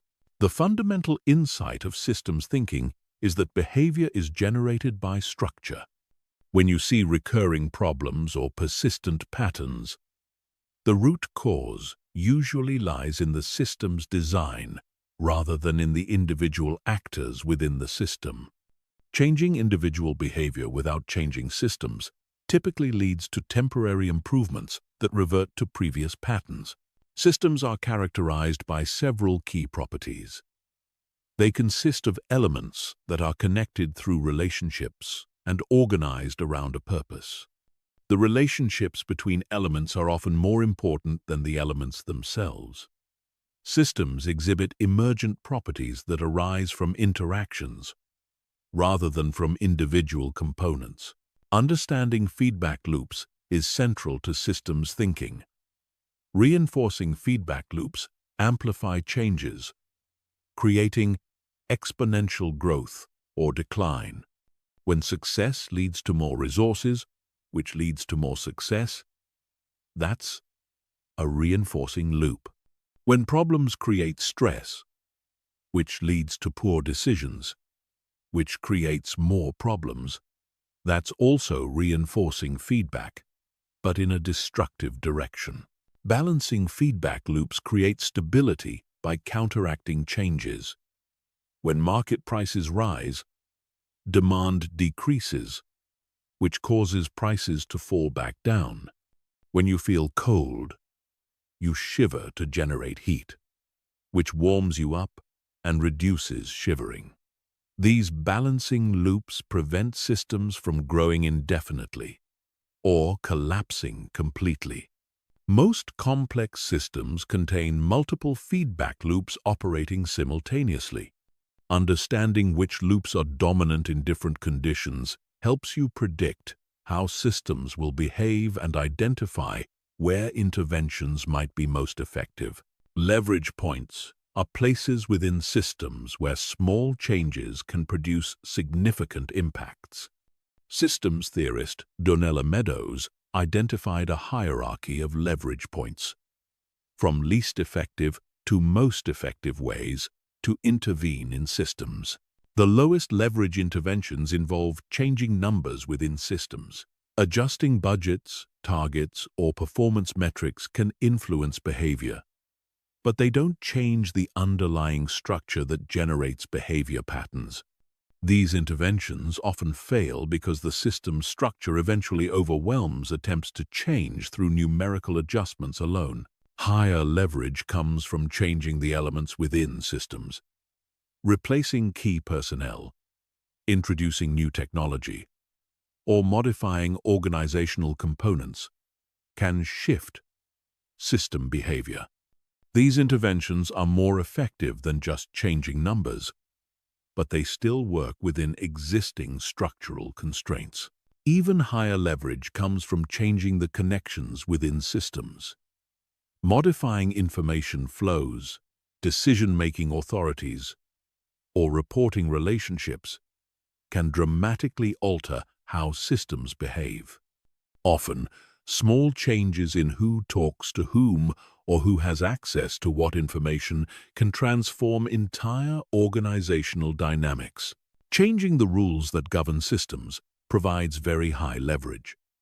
Rules include policies, procedures, incentive structures, and formal constraints that shape behavior within systems. When you change the rules, you change the structure within which all other system elements operate. Changing the power to make rules represents even higher leverage. This involves shifting who has authority to establish policies, procedures, and structural elements. Constitutional changes, governance reforms, and power redistributions often have profound long-term impacts because they change how all subsequent rules get made. The highest leverage point is changing the paradigms or mindsets from which systems arise. Paradigms are the deeply held beliefs and assumptions that determine how people interpret reality and what they consider possible or desirable. When paradigms shift, entire systems restructure themselves around new organizing principles. Paradigm shifts are difficult to achieve because paradigms are largely unconscious and reinforced by existing systems. People within paradigms can't easily see their own paradigms because the paradigm shapes what they consider normal and reasonable. But paradigm shifts also offer the greatest potential for transformation because they change everything downstream. When scientific paradigms shift, entire research programs redirect. When business paradigms shift, entire industries restructure. When personal paradigms shift, entire life patterns change. Systems thinking also reveals the importance of unintended consequences. Complex systems often respond to interventions in ways that weren't anticipated because the interventions trigger feedback loops and adaptations throughout the system. Policy resistance occurs when systems push back against interventions. When you try to force a system to change, the system often develops countervailing forces that neutralize your efforts. This is why many well-intentioned policies fail or create opposite effects from what was intended. Understanding system structure helps you design interventions that work with system dynamics rather than against them. Instead of trying to overpower systems through force, you can identify natural leverage points where the system wants to change and focus your efforts there. Delays in feedback loops create additional complexity in systems. Actions often have consequences that don't appear until much later, making it difficult to learn from experience or adjust strategies appropriately. By the time you see the results of your actions, conditions may have changed significantly. These delays explain why many problems persist despite repeated attempts to solve them. People try solutions, don't see immediate results, conclude the solutions aren't working, and try different approaches before the original solutions have had time to take effect.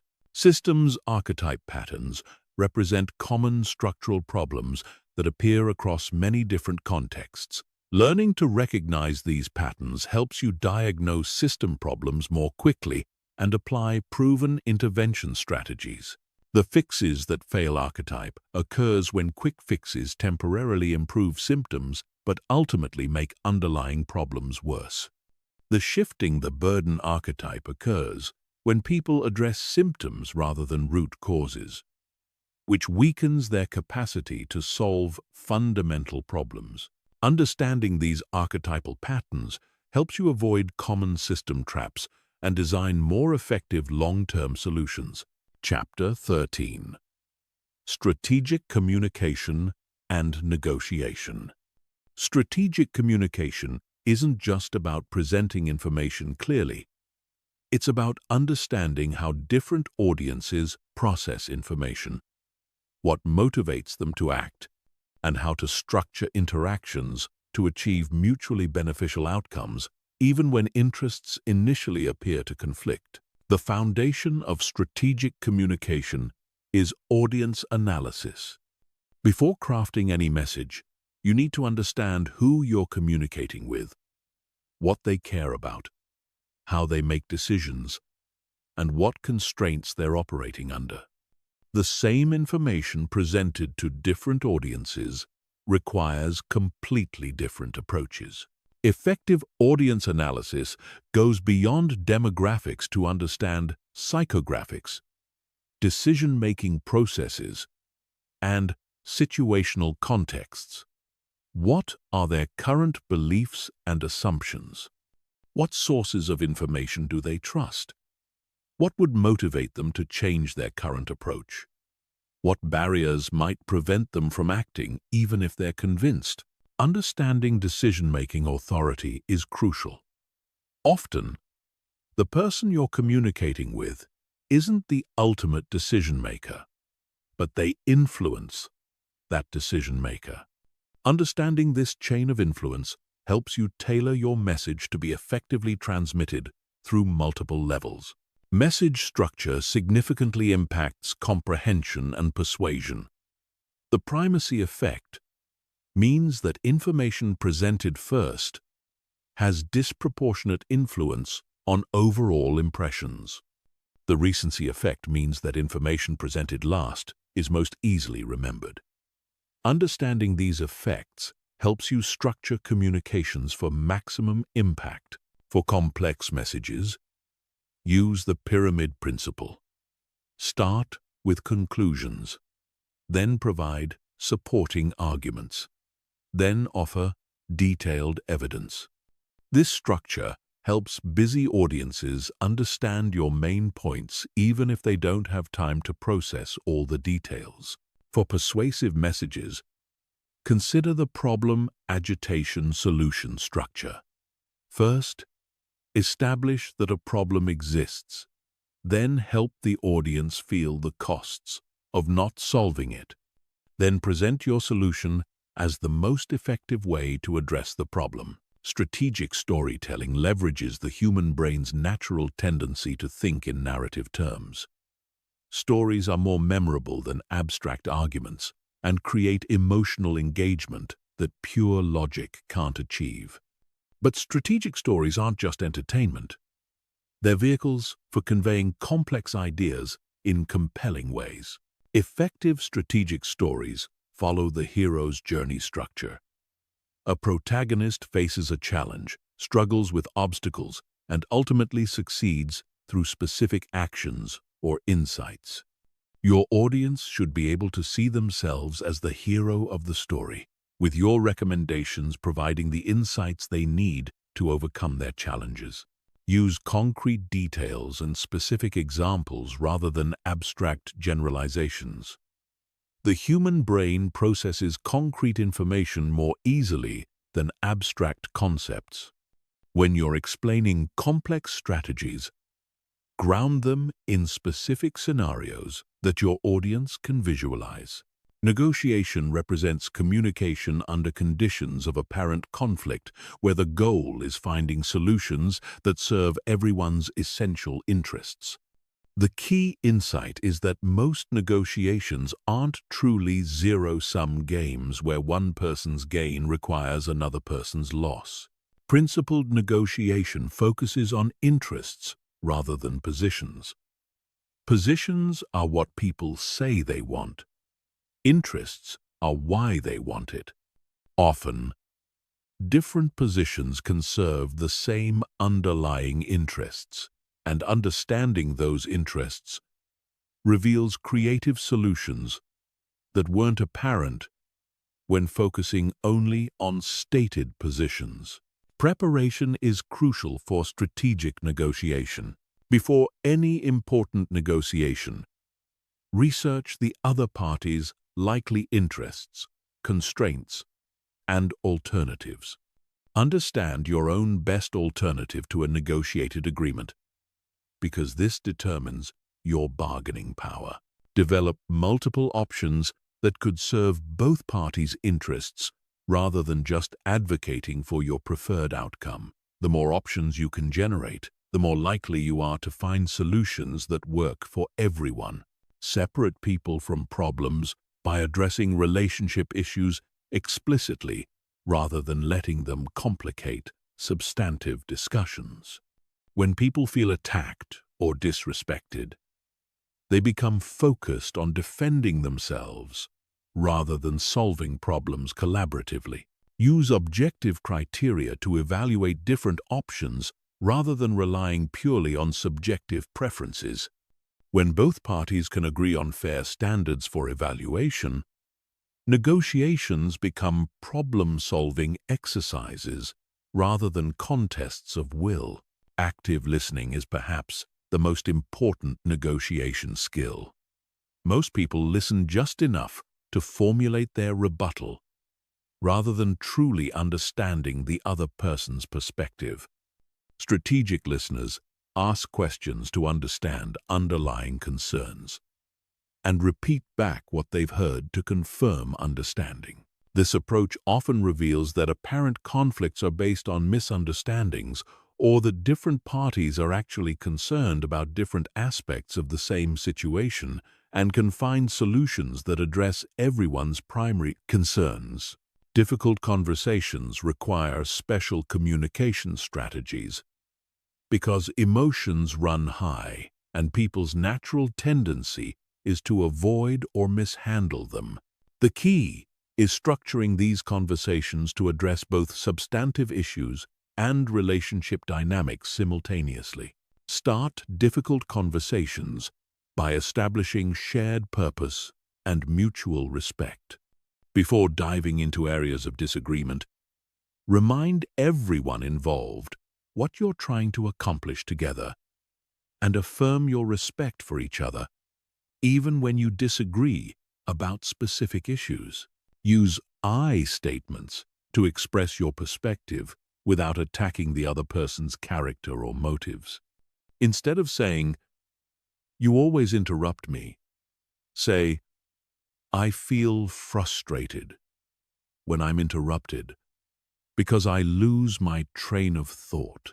Focus on specific behaviors and their impact, rather than making generalizations about the other person's character or intentions.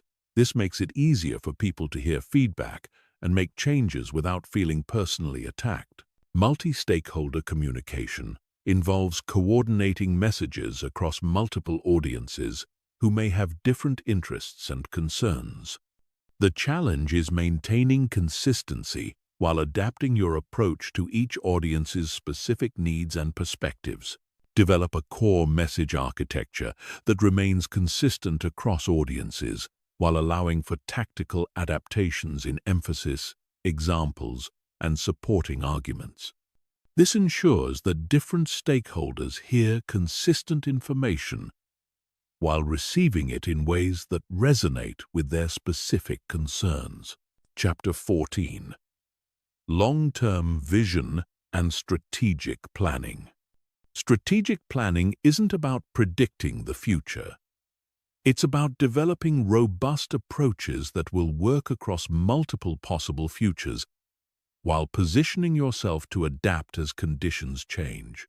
The most effective strategic thinkers combine ambitious long-term vision with flexible short-term tactics. Vision development begins with understanding your core values and fundamental motivations. What do you care about deeply enough that you'd pursue it even if it were difficult or took a long time to achieve? What kind of impact do you want to have on the world? What legacy do you want to leave? These aren't just philosophical questions.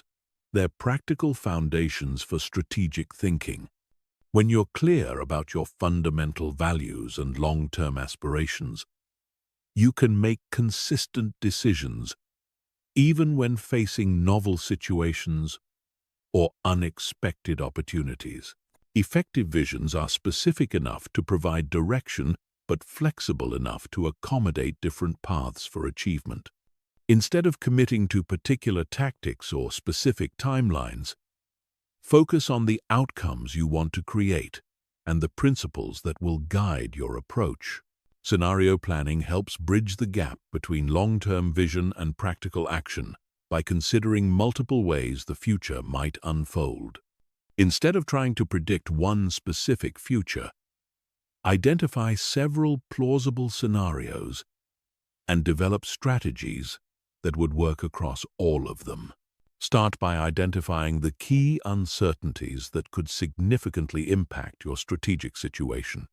These might involve technological developments, economic trends, regulatory changes, competitive dynamics, or social shifts. For each uncertainty, consider how it might evolve in ways that would help or hinder your strategic objectives. Develop 3 to 5 distinct scenarios that combine these uncertainties in different ways. One scenario might involve rapid technological change with economic growth. Another might involve slow technological change with economic stagnation, and another might involve regulatory shifts that change the competitive landscape. For each scenario, identify what strategies would work best and what early warning signals would suggest that scenario is becoming more likely. This scenario planning doesn't predict the future, but it prepares you to recognize changes early and adapt your approach accordingly.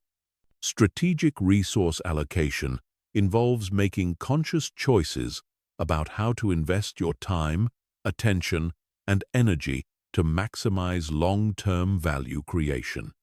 Not all opportunities are equally valuable, and not all problems deserve equal attention. Use the 80-20 principle to identify the small number of activities that create the majority of your results. Most people spread their efforts too widely, making progress on many fronts, but achieving breakthrough results on none. Focus your best resources on your highest leverage opportunities while maintaining adequate attention to essential maintenance activities. This might mean saying no to good opportunities so you can fully commit to great opportunities. Building strategic capabilities involves developing skills, relationships, and resources that will remain valuable across multiple scenarios and time horizons. Instead of just optimizing for current conditions, invest in capabilities that will provide options and advantages regardless of how conditions change. Meta skills like critical thinking, communication, learning ability, and relationship building tend to remain valuable even when specific technical skills become obsolete. Developing these meta skills provides insurance against future uncertainty. Strategic relationships with people who have complementary skills, different perspectives, or access to different opportunities create mutual value and expand your strategic options. These relationships need to be genuine and reciprocal rather than purely transactional. Building reputation and credibility in your chosen field creates compound advantages over time. Reputation attracts opportunities, resources, and collaborators that would be difficult to access otherwise. But reputation building requires consistent excellence over extended periods. Risk management in strategic planning involves preparing for potential problems without becoming paralyzed by them. Every strategy involves some risks, and the goal is to take intelligent risks while avoiding catastrophic ones. Identify potential failure modes for your strategic approach and develop contingency plans for the most significant risks. This isn't about planning for every possible problem, but about having prepared responses for the problems that could derail your entire strategy. Maintain adequate reserves and backup options so that individual setbacks don't force you to abandon your overall strategic direction. This might involve financial reserves, alternative approaches to key objectives, or relationships that could provide support during difficult periods. Implementation planning translates strategic vision into concrete actions and milestones. Without effective implementation, even brilliant strategies remain just ideas. The key is creating systematic approaches that maintain momentum while allowing for course corrections. Break long-term objectives into intermediate milestones that provide feedback about your progress and allow for strategy adjustments. These milestones should be significant enough to create real progress, but achievable enough to maintain motivation. Develop systematic review processes that regularly assess both your progress toward objectives and the continued validity of your underlying assumptions. Strategy isn't set and forget. It requires ongoing adaptation based on new information and changing conditions. Create accountability systems that help you maintain discipline in executing your strategic priorities even when day-to-day pressures create distractions. This might involve regular reviews with mentors, tracking systems that monitor key metrics, or public commitments that create external motivation. Chapter 15. Implementation and Mastery. Knowledge without implementation remains merely intellectual entertainment. The difference between people who understand strategic thinking concepts and people who achieve strategic thinking results lies entirely in their ability to consistently apply these principles in real-world situations. The implementation challenge is that strategic thinking requires overriding many of your brain's default patterns. Your brain evolved for immediate survival in simple environments, not for complex decision-making in uncertain conditions.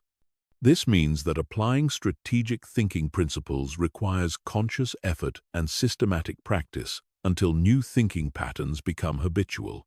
Start with one principle at a time, rather than trying to apply everything simultaneously. Choose the strategic thinking concept that seems most relevant to your current challenges and focus on applying it consistently for several weeks before adding additional principles.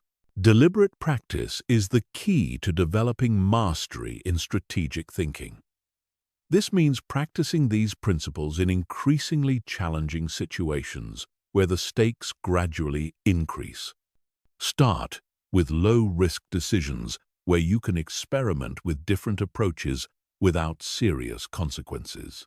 Keep a decision journal where you record important decisions, the reasoning process you used, the principles you applied, and the outcomes that resulted.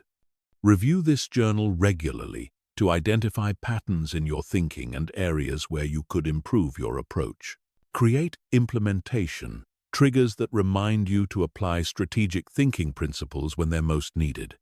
These might be specific questions you ask yourself before important decisions, checklists you use for complex problems, or regular review processes that ensure you're thinking strategically about your priorities.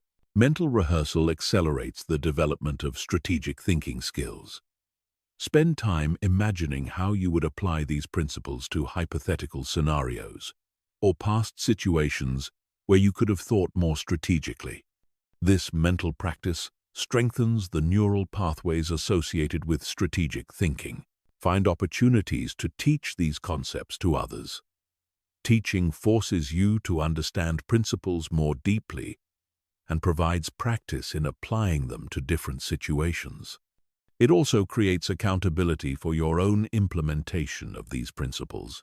Build strategic thinking into your environment by surrounding yourself with people who think strategically and creating systems that support strategic decision-making. Your environment has enormous influence on your thinking patterns, so design it to reinforce the mental habits you want to develop. Measure progress by tracking the quality of your thinking process rather than just the outcomes of your decisions. Good strategic thinking improves your probability of good outcomes, but it doesn't guarantee them. Focus on whether you're consistently applying sound principles rather than whether every decision works out perfectly. Common implementation obstacles include perfectionism, which causes people to overanalyze decisions instead of taking action. Emotional reactivity, which overrides strategic thinking when stress levels rise. And social pressure, which causes people to abandon strategic approaches when others pressure them to act differently. Overcome perfectionism by setting good enough standards for different types of decisions and committing to act once you reach those standards. Most decisions are reversible and can be improved through iteration rather than requiring perfect initial analysis. Manage emotional reactivity by recognizing your emotional triggers and having predetermined responses that help you restore strategic thinking when emotions run high. This might involve taking breaks before important decisions, consulting with trusted advisors, or using breathing techniques to reduce emotional arousal. Handle social pressure by being selective about whose opinions you consider when making strategic decisions.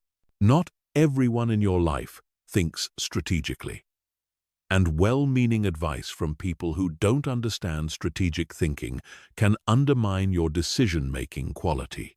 The ultimate goal isn't to become someone who thinks strategically sometimes, but to become someone for whom strategic thinking is the natural default approach to important challenges. This transformation happens gradually through consistent practice and application. Strategic thinking mastery is evidenced by several characteristics.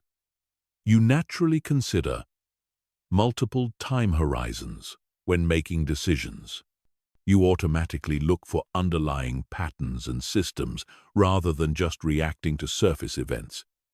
You consistently seek information that might contradict your initial impressions. You approach problems by breaking them down systematically rather than jumping to solutions. You maintain appropriate confidence that's calibrated to the actual uncertainty in different situations. You influence others through understanding their perspectives rather than just asserting your own. You adapt your strategies when conditions change rather than stubbornly persisting with approaches that are no longer working.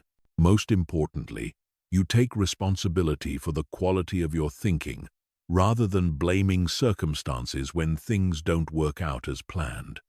You view every challenge as an opportunity to refine your strategic thinking abilities and every setback as feedback that can improve your future decision-making. The journey towards strategic thinking mastery is ongoing. The world continues to become more complex and fast-changing, which means that the ability to think strategically becomes increasingly valuable over time. The principles you've learned today will serve you throughout your life, but they'll also evolve and deepen as you apply them to new challenges and situations. Your brain now has the tools to outsmart virtually any situation you encounter. The question is whether you'll use them consistently enough to make strategic thinking your natural way of approaching the world. The choice, as always, is yours.